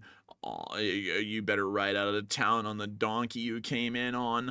Aw, man. I'll ride in on the desk and the chair and the trip to DC I came in on. Aw, man. Aw. Oh, man. but beyond, thank you. Thank you so much once again for supporting helping this channel keep running. And we have the marmot and the donkey now. But beyond that, thank you once again for the support and helping this channel to keep on running. I hope that does address that quite well indeed. And with that, it is time for us to move on into the next one. So what do we got, Matthew? All right, and our next one here goes to Silinx, who puts in a 10. And thank you very much, Silinx, as well. They said, hi, guys, and hello to you. And hello, and hello. And thank you so much for the support and helping this channel to keep on running. And a big hello to you. And so with that, thank you once again for support and helping this channel to keep on running. And also, number one said this. Few years back, trolls were stating that Russia is keeping the best weapons in reserve. Now we know that they were the donkeys. Like, crazily enough, that actually wasn't trolls. That I unironically heard that in real life. I was still in college at the time, and I was doing my capstone. And some people who thought, like, a little bit too highly of themselves, like, wanted to get in an argument with me. And it's like, like I'm not right on everything, but, still in the same time, like, when you just say you are wrong, are you all right? It's like, you shouldn't say anything like that definitively. But I remember someone was like, no, you were wrong. They're holding their best stuff in reserve. And the war had been only going on for about a year at that point. And I was like, okay, whatever. I was like, I guess, it works like the movies where you send the weakest guys first and then Ukraine knocks them out and then you go, those are just my henchmen. It's like, that's not how real wars work. You send in the best first. This, you're trying to overwhelm them with just raw brutality at the start, like precise, rapid brutality, and hopefully you just knock them out at the start. Like, I don't know why people think it works like the movies. This is like, crazily enough, the first thing you usually ever go up against is the best that they have. And then as the war goes on, the quality gets worse. That's generally how it goes.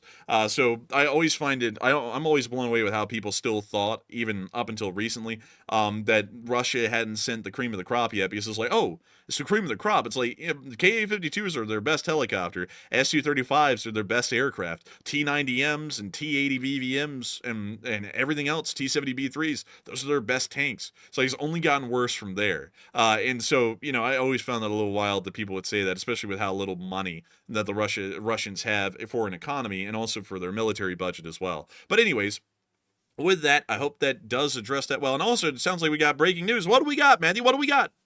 All right, so after the announcement today by the United States government that we have saved money in the Panama Canal, that was the report from the United States government. Panama has just come out and said that's a bold-faced lie. They agreed to no such thing, and apparently it looks like the Panama Canal Authority, or whoever runs the Panama Canal, which is, of course, the Panamanian government, is saying that they have not changed or adjusted any tolls or other fees for transiting the canal. So let's see here. It says it's fully prepared to engage in dialogue with the United States officials, but that's about it. And I just reposted that, by the way, so you can take a look at the announcement. What? So the U.S. government just put out a crock of crap? Like, what? It's Fake like, news. Fake news. we just put out the greatest fake news. It's the illest great news. Let's take a look. Announcement: in response to a publication released by the United States Department of State, the Panama Canal Authority, which is authorized to set tolls and other fees for transiting canal, reports that it has not made any adjustments to them. The Panama Canal Authority, as it is indicated, is fully prepared to engage in dialogue with relevant U.S. officials regarding the transit of U.S. warships. Okay, well, I guess they lied. So we're going to remove that from the map now, because that's just quite literally not even true. So there we go. And yeah, so now y'all were here to see an official retraction on air. Not by any wrongdoing of ours, apparently because the United States Department of State just simply said something that was not even true. So, well, I guess there are a couple of possibilities, though.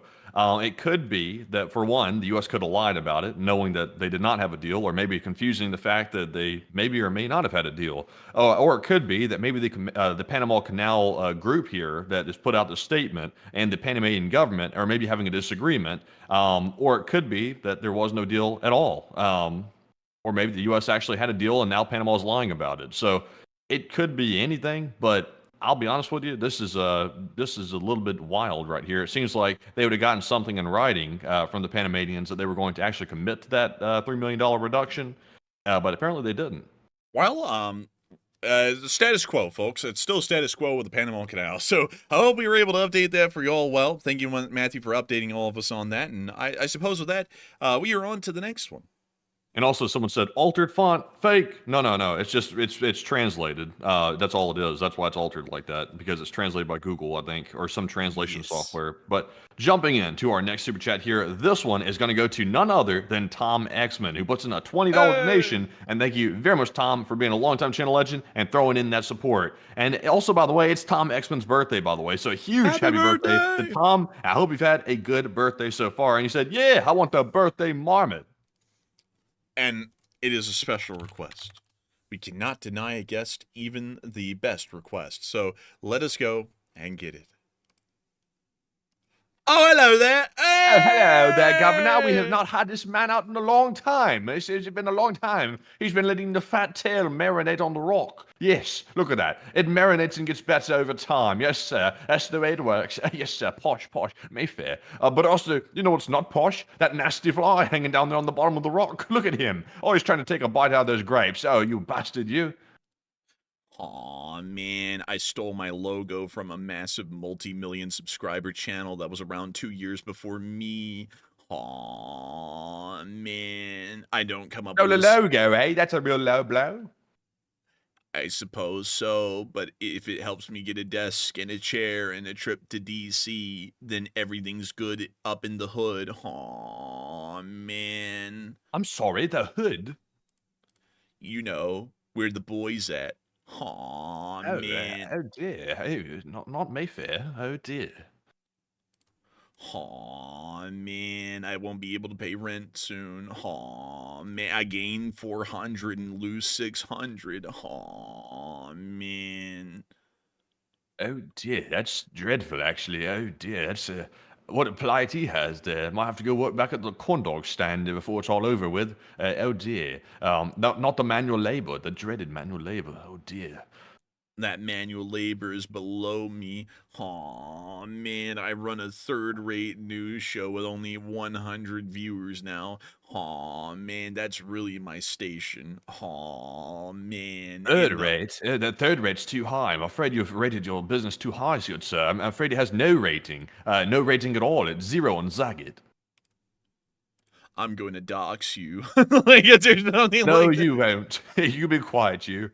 Oh man, the Marmot and the Fly. It's a great segment. It's a segment as old as time. I almost feel like Mr. Rogers coming in after like King Friday. You know what I'm talking about, Matthew? He's like, well, what do we learn from the lesson? The Marmot and the Fly. That one hell of a segment. And I thank you so much for the support, Tom Xman. I hope you enjoyed the Marmot and the Fly segment. We rarely pull it out these days and show the Marmot and the Fly. But I'm glad to know that people still have the Marmot and the Fly in their hearts, because the Marmot is the unofficial animal of the LSA. The Honey Badger is still the official animal of the LSA. But still, thank you so much once again. I hope that does address that incredibly well. And with that, we are on to the next one. All right, and our next one here goes to Siren Official, who puts in a 10. And thank you very much, Siren Official, for that support. They said, genuine curiosity. With regards to their lack of supply due to no more transportation, would we be looking at hypersonic technology as they hinted at with their experimental dead canister fireworks? Largely, yes. While their logistical situation is falling apart behind the lines, their logistical infrastructure framework inside of the Russian Federation domestically still exists. So they are able to manufacture hypersonic missiles like that behind the lines. Problem is that they're really running out of the abilities to support a standing army at this point inside of Ukraine, because they do not have the ability to transport equipment and supplies effectively to be able to keep those troops in working order. So that would be my answer to that question. Still a very good question. I thank you once again for support and helping this channel to keep on running. And with that, we are on to the next one. All right, so our next one here is going to go to Plant Lord, who puts in a 10. And thank you very much, Plant Lord, for the support. And he said, Enforcers, since the people in Belarus don't like their leader, do you think that the army/people will revolt if forced to fight? And great channel as always. Thank you so much for the support, and thank you for the kind words. That's a little bit on the fence. I'm not entirely sure. They really haven't revolted against Lukashenko so far, so I think as long as Lukashenko gets the backing of the Russians to really help out in the event of any coup, I don't really think they're going to try and launch their plan. Or they might just sit back and kind of be like the Russians and be a lot more docile than anyone ever expected that they would be. So I'm honestly going with the latter at this point, because the Russians have proven that they'll take anything lying down and won't even stand up and say no about it. But with that, I hope that does address that the best I can. And with that, we are on to the next one. And our next one goes to Ambi Pambi, who puts in a $10 donation, and they said, why can't the U.S. pay the bill for Panama and then pay us back? Oh, well, they could, but I don't think we're going to be paying anybody's bill now, because now the U.S. was made to look like a fool because they announced something that was not true, and now Panama is saying that they're not going to give a discount. So I'm sure they'll pay dearly for that, because the United States does not like to look like a fool, especially right now in the current modern day situation here in the United States. I'm sure that'll be dealt with harshly, because you do not hurt that ego. But Enforcer, what say you? I gotta tell you, the way they revoked that discount, what is this, a Kmart? I'm not gonna deal with this. This is absolute disrespect. We're gonna be going down Portobello, beating their like we're gonna be taking that canal. But we'll see. I'll be honest. This is sounding messy apparently in the background diplomatically. So I'd have to say at this point, you never really know. But I hope that does address that well. I hope Matthew was able to weigh in fairly good on that too, because he actually had some very good points. And also, I saw someone say this earlier. Just want to address it, because every time we make a joke, there's someone who complains. So I just want to address this really quick. It's something that we've addressed 5 million times. Look, Jack, when this guy was the president, we talked about him all the time. It doesn't mean that we like him. And when I do this voice, it does not mean that I like or dislike this guy either. I'll be entirely honest with you. We actually talk mad smack about all of them off air. Like, to be completely frank, it's very fair. It's very, very fair. If people walked in listening to us talk smack on both of them, they go, wow, they're really fair. And we're incredibly fair. We do the voices because they're funny. And we do the voices because they're jokes. And we usually prefer to do the voice of the person who is the president and not just some random Joe Blow. Like, you know, the prior president, he's now a random Joe Blow. So we really don't do that voice that much anymore. We used to do it a lot. Now we're doing the current president. It's just funny. There's someone tried to say earlier that we support someone because we're doing a voice of them. If that was true, we would support everyone we did a voice of. And to be entirely honest, I'm really indifferent to a lot of the people I do voices to. Like, I don't really like or dislike them. I just do the voices because they're there. So I hope that does address that well. I gotta be honest, I really don't understand why some people always want to make 2 and 2 fit, because it doesn't. Like, we just do voices for jokes. Like, there's something to laugh at. Hopefully a lot of people see that we usually try and joke about the people we're making voices on. Like, we kind of take real life things they're doing, although we're not getting political, and we make jokes about them. It's what we do, because we're trying to make y'all laugh. So, you know, just gotta say, it's a little disappointing that people are always trying to put 2 and 2 together, and if we make a voice on the last president, we hate him or we love him, and if we do one on the current president, we hate him or we love him. I honestly have no real feelings towards either of them. We make jokes to joke, so I hope that addresses that well. And with that, we are on to the next one. And our next one goes to Siren Official yet again, who puts in a 10. And thank you very much, good sir, for that support. Also, do not get political, please, people. Please don't. So that one person keeps doing it all night. And sadly, I had to time them out finally. But Siren Official put in that 10. And they said, with the withdrawal of so much transportation from Ukraine, do you think we will see hypersonic missile in terms of escalation of caliber? And P.S., check out the hypersonic missile animated simulation. And we actually have seen hypersonic missiles used on Ukraine before, specifically the Kinzhal and Zircons. So to answer that question, yes, and it has already happened many times. So with that, I hope that does address that well, and I thank you once again for support and helping this channel to keep on running. And with that, we are on to the next one. All right. And also, thank you to Siren Official, by the way. They said, don't have to answer again, but thank you. And thank you, Siren, for that. And also, we have our next super chat here, which goes to Danny B, who puts in the 10. And thank you very much, Danny B, for that support. He said, good evening, Forces. Chef Danny here. And the Broadmoor Hotel is a hotel in The Shining. And it's actually a really beautiful building. The Broadmoor Hotel. Where is this? Is this it? Is this it? It's like in the middle. It's in the middle of Colorado Springs. Is this the hotel? They Maybe said that could be. Maybe. It doesn't look like it. What was the name of it again? How do you spell it exactly? It's called the Broadmoor, like broad and moor, M-O-R-E. Broadmoor, Broadmoor Hotel and The Shining. Pull up The Shining Hotel. I'm sure it'll show you the Broadmoor.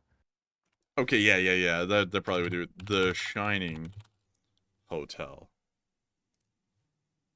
Here we go. This is it. Where is this? It's up north. It's still in like the Rocky Mountains kind of places, but yeah, it's here. So no, it's not. This isn't it. That looks like it right there. Well, no, that actually is not it. Man, that's a Stanley. That's the Stanley Hotel. What the hell is going on? Really? Where in the world is this hotel? Like, I know the one that you're talking about. And let's see. The Broadmoor. Danny B said it's in Colorado Springs. So it is in Colorado Springs. So let's go back down to Colorado Springs. Okay. All right. Broadmoor Hotel South is right there. Recently viewed? Well, yeah, we already clicked on that one. That's not it. Because, okay. The Shining Hotel. It says Stanley Hotel. It's the hotel that inspired the movie The Shining. And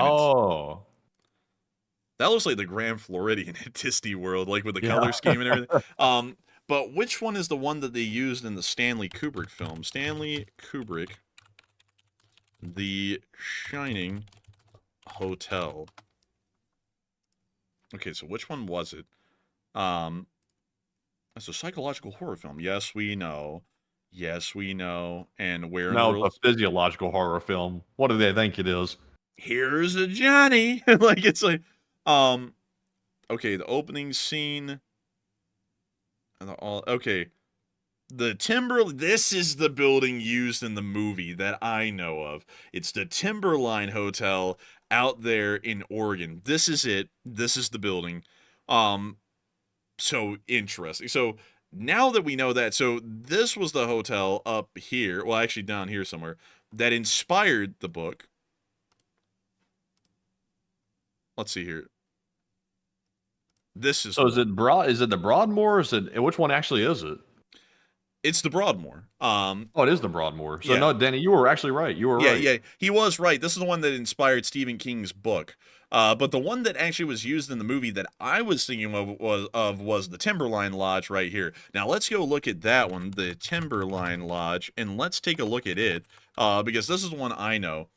So here it is near Mount Hood. It actually is on Mount Hood, and there it is, the Timberline Lodge, which is the one from the movie. $254 a night. But let's take a gander. Let's take a little gander here. Actually, that's a pretty neat looking hotel.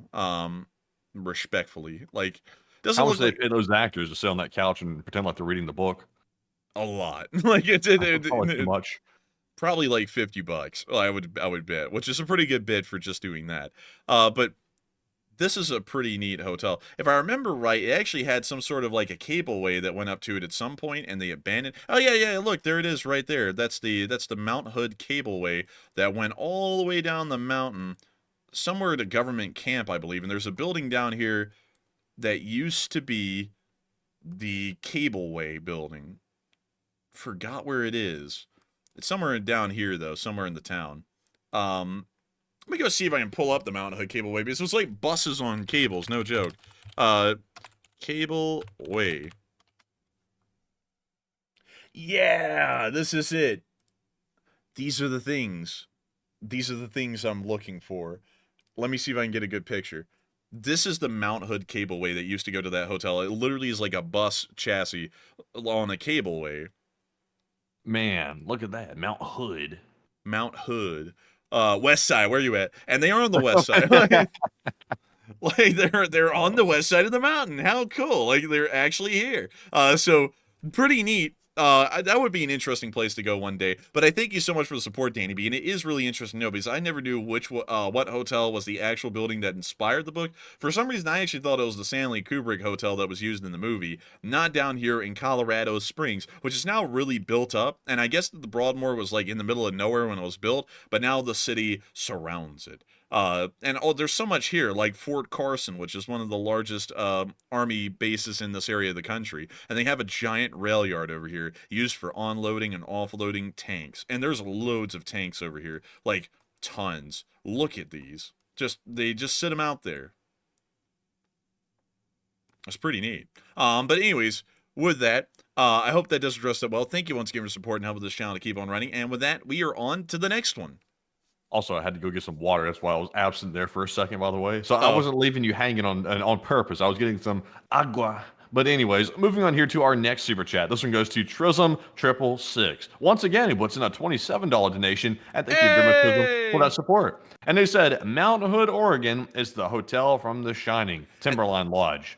And thank you so much for the support, Trism666, and thank you for throwing that in, because we did find it, and that was the one I was thinking about. But Danny B is actually right. The Broadmoor Hotel is the one that inspired Stephen King's book, The Shining. I generally got to say, like, I'm not really a fan of The Shining. Like, I'll just be honest. I watched it, and it was kind of slow. Like, I was like, like, Stanley Kubrick did good work. I don't really think that was one of his best. Like, just being entirely honest. That's about to be like that episode in Family Guy where Peter Griffin was like, I'm not a fan of The Godfather. Everyone's about to jump me for that one, maybe. But I don't know. You know why it's good? You know why it's considered good, actually, though? Why? It's the cinematography, and it's not necessarily the, like, storyline of it.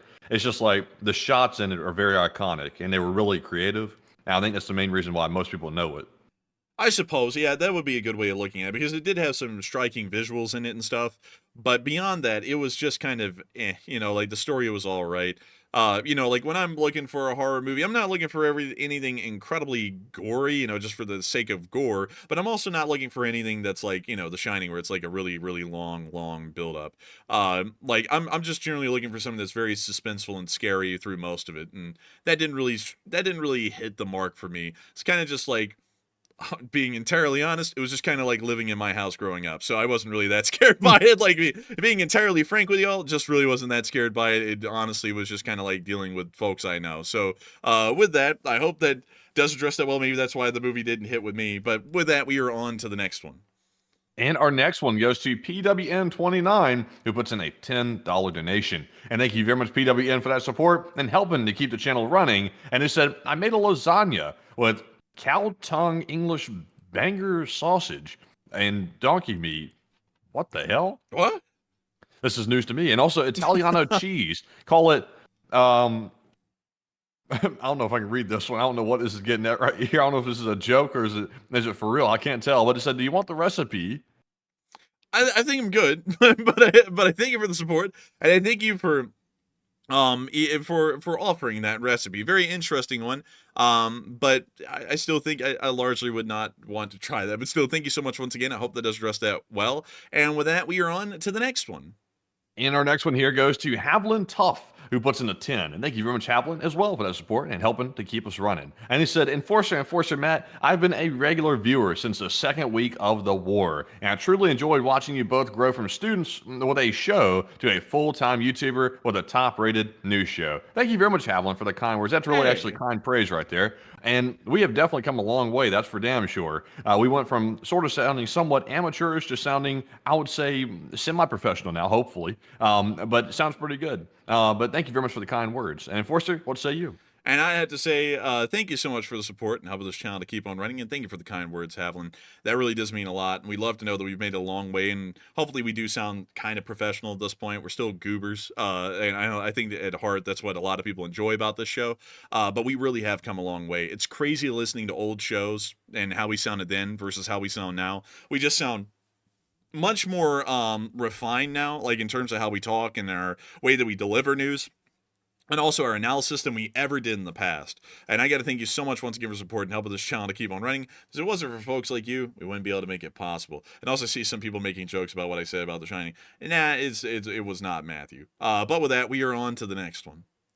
It was not me. What do you mean? Like, some people are talking about, like, I was like, that was kind of just like growing up. Some people are like, man, I didn't know Oh. it was that scary. No, it was not that. But with that, we are on to the next one. And our next one here goes to Robert Tusker, who puts in a 5. And thank you very much, Robert, as well, for throwing in that support and helping to keep us running. And he said, I can't wait to see the drone versus donkey videos. Oh, man, I don't want to see those. No, man. No. He said, but, well, now will we see donkeys show up on the nightly casualty list? I hope we don't. Like, seriously speaking, I hope the donkeys can sort of escape that. I don't want to see the animals get hurt. They're innocent animals, and honestly, I really, really would hate to see that. But, Enforcer, what say you? I would hate to see the donkeys getting taken out. Like, it's going to happen, but I'd hate to see it. It's going to be a tragedy because I really, like, I can, like, with war, and folks are fighting folks. So, if folks are getting knocked out on the enemy side, you have to be fine with that. It's a war.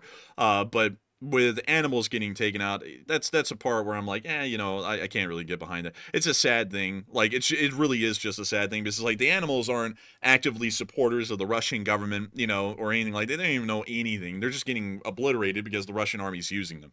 And that's a sad thing. I hate that really, because, unlike us folks who, have good or bad intentions and can be good and evil, and there's two different sides to a war. Those animals have no sides. They're just living.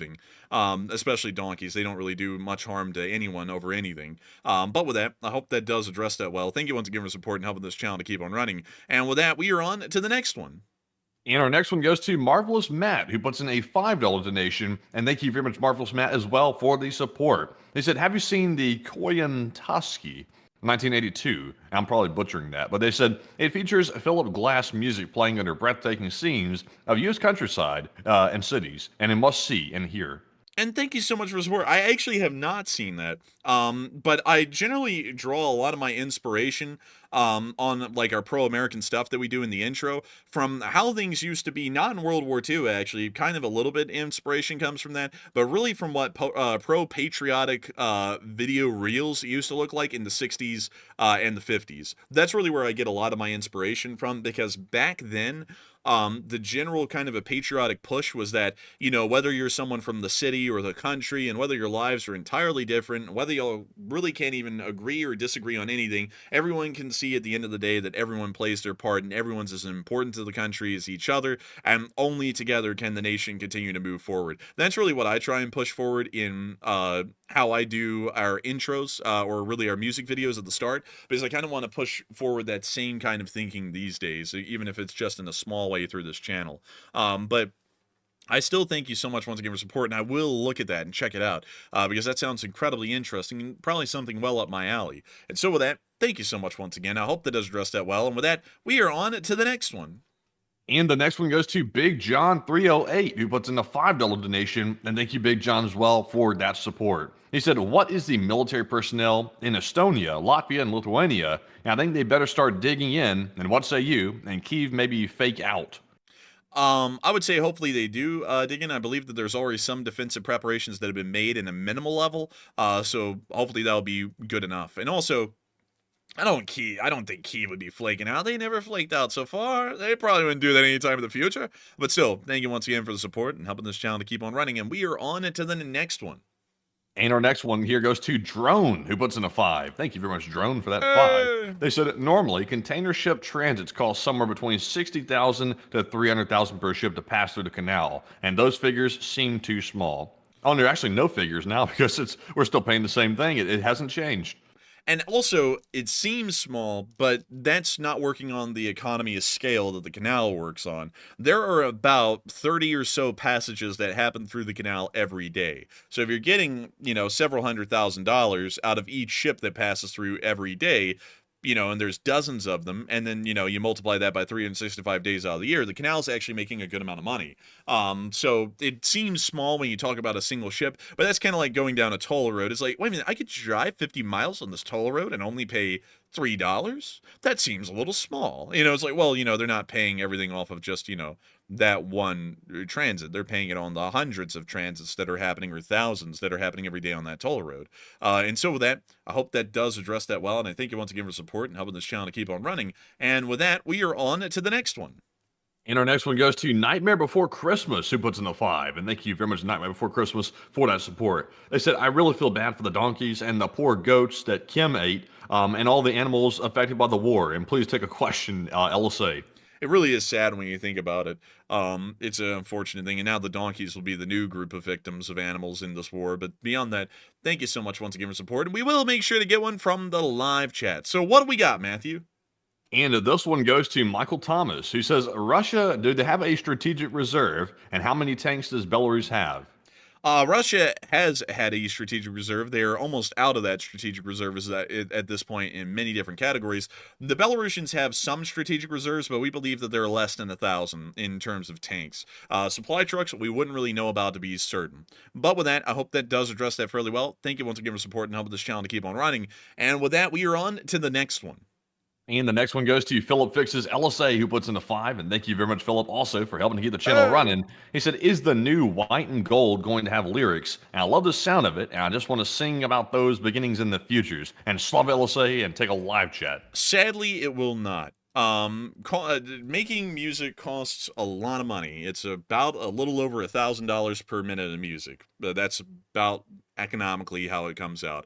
So making the music that I'm making right now, all of those new drafts that y'all are hearing that are now in the intro, finalizing all of that and getting it orchestrated and mixed without a choir costs approximately $7,000 altogether. So that includes the orchestration, the sound mixing, and the composing. All that costs around $7,000 to do about 5.5 minutes of music. So with that in mind, it's not exactly a cheap venture, and adding on a choir adds a lot of cost. It quite literally doubles the cost that it does to orchestrate it. And orchestrating right now, without mixing and composing, costs around $3,800. So I would have to really add another $3,800 onto the price tag of that music, bringing it up to $10,000 to get all of that with a choir. So that's why all of our music is instrumental only on the channel that we make, because adding a choir is going to add an exorbitantly massive amount of cost to it that we really cannot shoulder. Like, it actually is already kind of fund breaking to do $7,000. So that's kind of why we have to kind of cut costs on that. So we spare no expense when it comes to the instrumentals and the sound of the orchestra and such things. But when it comes to a choir, we just completely cut that out because that would add way too much to the cost. And so with that, I hope that does address that fairly well, and I thank you once again for the support and helping this channel to keep on running, but I hope that also answers why everything is instrumental only and does not have choirs. And with that, we are on to the next one. And this one is going to go to Laser314, who puts in the 5. And thank you very much, Laser, as well. They said, woo, live stream playing Railroad. Hey, and that would actually be kind of fun. We've floated around making a second channel, but you know, that's something we don't really know about. Maybe one day I will stream Railroader, but it's a very, very slow kind of thing. It's not incredibly exciting at all. And usually when I play that game, I'm usually on my own and just kind of wanting to be quiet and not talk because I talk all day. So I just kind of sit there and chill for the large part. But beyond that, I do thank you for the support and helping this channel to keep on running. And also, Andy Andy said, why waste the money? It's not wasting it. It gives you all a nice little intro, Andy Andy. That's how I look at it. It's a service back to y'all. That's what the end result of that whole deal is. Is it wasting money? Technically, yeah, but still, y'all really like it in the end, and it's enjoyable for y'all, and for that reason, no expense is spared. The only expense that is spared is on the choir, but beyond that, the instrumentals, the composition, all that kind of stuff, no expenses are spared. We go all the way through the efforts of making sure that y'all have the best streaming experience possible. Our show is great. Our intro is great. Everything about it should be top notch. It should make y'all feel proud about the part that y'all play in this country, because if anyone's going to be America's biggest cheerleader, even if the government doesn't really go out of its way to do that, we're going to be it. So with that, I hope that does address that well. And with that, we are on to the next one. All right, and our next one goes to Susana Cueros, who puts in a 3 and says, y'all are the best channel. Hey, and thank you so much for the support, and thank you for the kind words. And thank you so much once again for enjoying this channel and really loving it a great deal. We try our best to make sure that this is a great show each and every day, and I got to thank you so much once again for really enjoying it, because folks like you and your support help to make this channel possible every single day. And so a huge thanks to you so much once again, and we are on to the next one. And our next ones go to Rose Silver, who put in a 3, along with Jim Williams, who put in a 2, and Ryan Keller, as well as Mark-Andre Burnett, and also Plaza. And huge shout out to all 5 of you for that support. And there are no comments to address on any of those, but we appreciate the support nonetheless. And thank you all for helping to keep the whole operation running. And we also have a 2 from Burnaby Alex, who said, "Not my donkey, not my circus." Well, I suppose so. But still, thank you so much for the support and helping this channel to keep on running. And with that, we are on to the next one. And the next one goes to Keandre Graham, who puts in a 2 and says, "Putin is literally making an ass out of himself." Quite literally. The Russian army is full of asses at this point, quite figuratively and literally. But with that, thank you once again. I hope that does address that well. And let's see. Someone... I don't get what you're saying, Ron Burrell.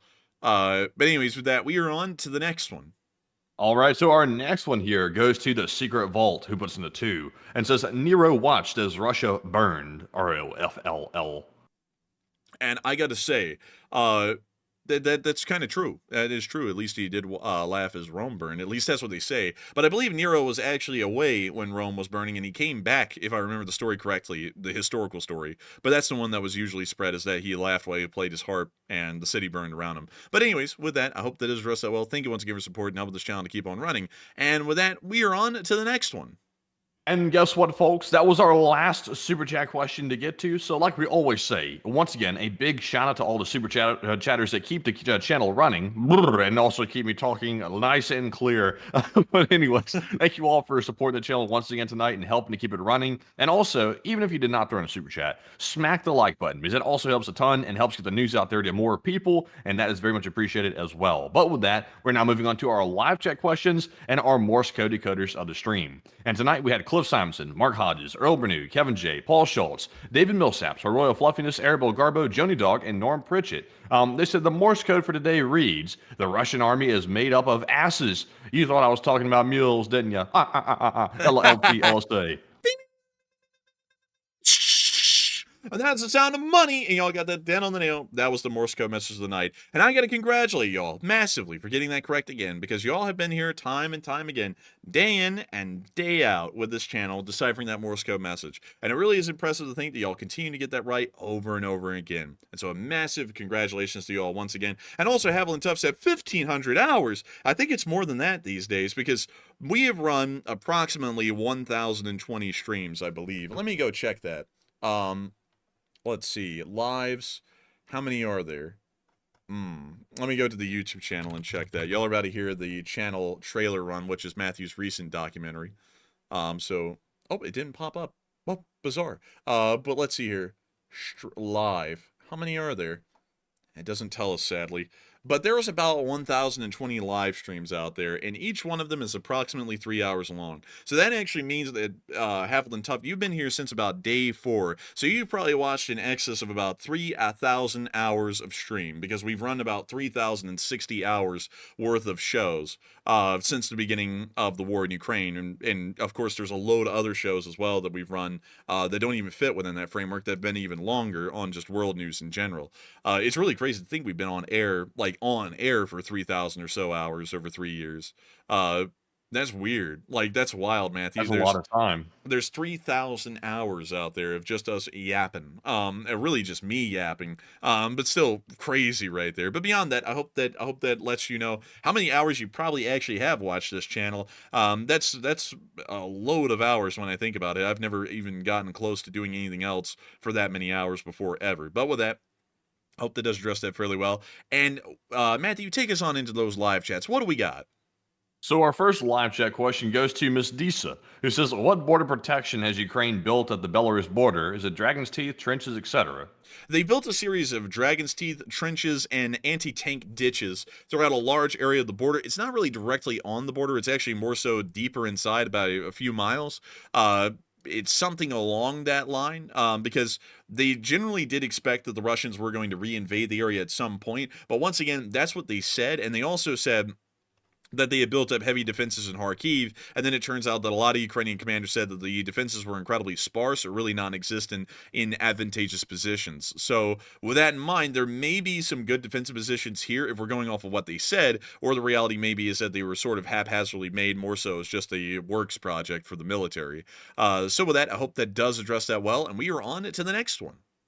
And our next one here goes to the sunken grave. Excuse me, goodness gracious. They said, how deadly would an attempted seizure of the Suwalki Gap be for the anti-NATO invaders? It would probably not be that deadly initially, especially if there isn't any larger groups within this area, because they could, if, for example, there was a NATO battle group inside of Suwalki, they could actually just pass through the town, well, around the town on both ends, the west and the east, and meet in the middle and largely cut off the Suwalki Gap until NATO was able to build up enough offensive forces to once again punch through and open up the corridor. So it probably wouldn't actually be that deadly from the outset.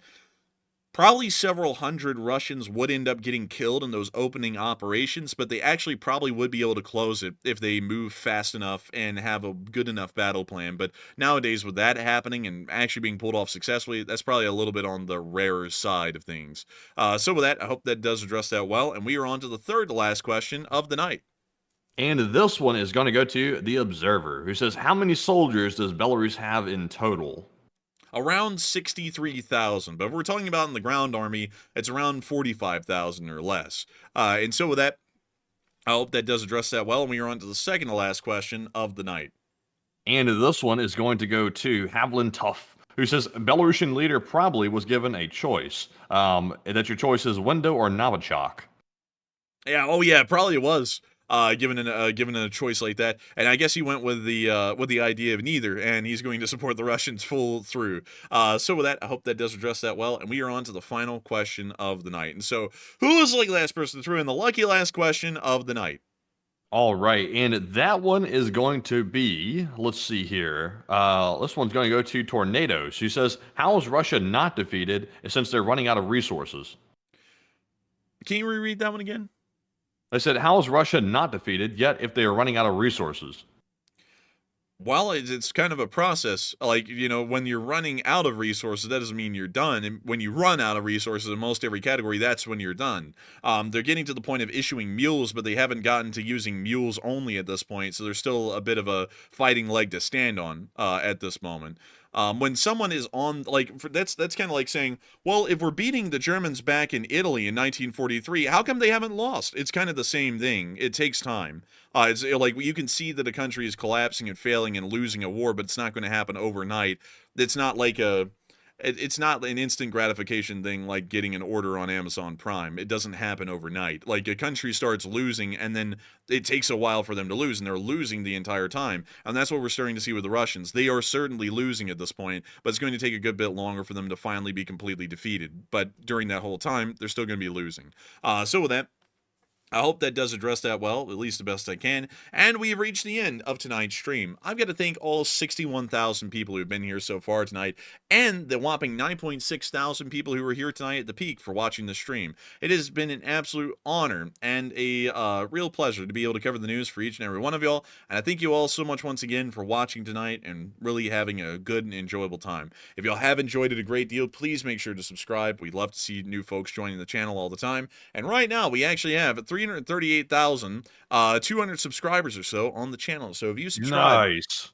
Nice. yeah, I was thinking that too. If y'all subscribe, y'all can be one of those new folks. And so with that, we will see you all tomorrow at 10 p.m. Eastern Time to cover the next 24 hours of the news of really from around the world. And also, if there's any major news, Matthew will be out there making sure to tell you all about it in his short war stream, or there is the possibility, I believe, that his documentary may be coming out tomorrow. Not entirely sure on that one, though. But nevertheless, thank you all so much once again for watching, and we will see you all tomorrow. Good night, good luck, take care, stay safe, and long live the Elite Spring Army. The Elite Spring Army will never die.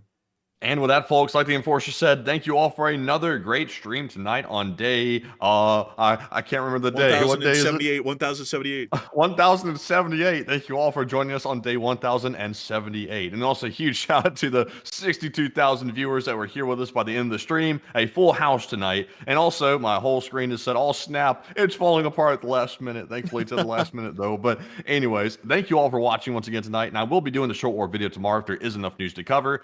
And if there is not enough news to cover, there is a good likelihood the Greenland video might be out tomorrow. But that is depending on one thing in the background that has to do with potentially a sponsor on the video and whether or not they're going to respond to me quick enough to be able to put the sponsorship on the video. So it might get delayed for business reasons, but we'll have to see about that tomorrow. But anyways, Ms. Diesel said Matt is fried. No, I'm crispy. But anyways, thank you all once again, and we'll see you all tomorrow. And with that, good night.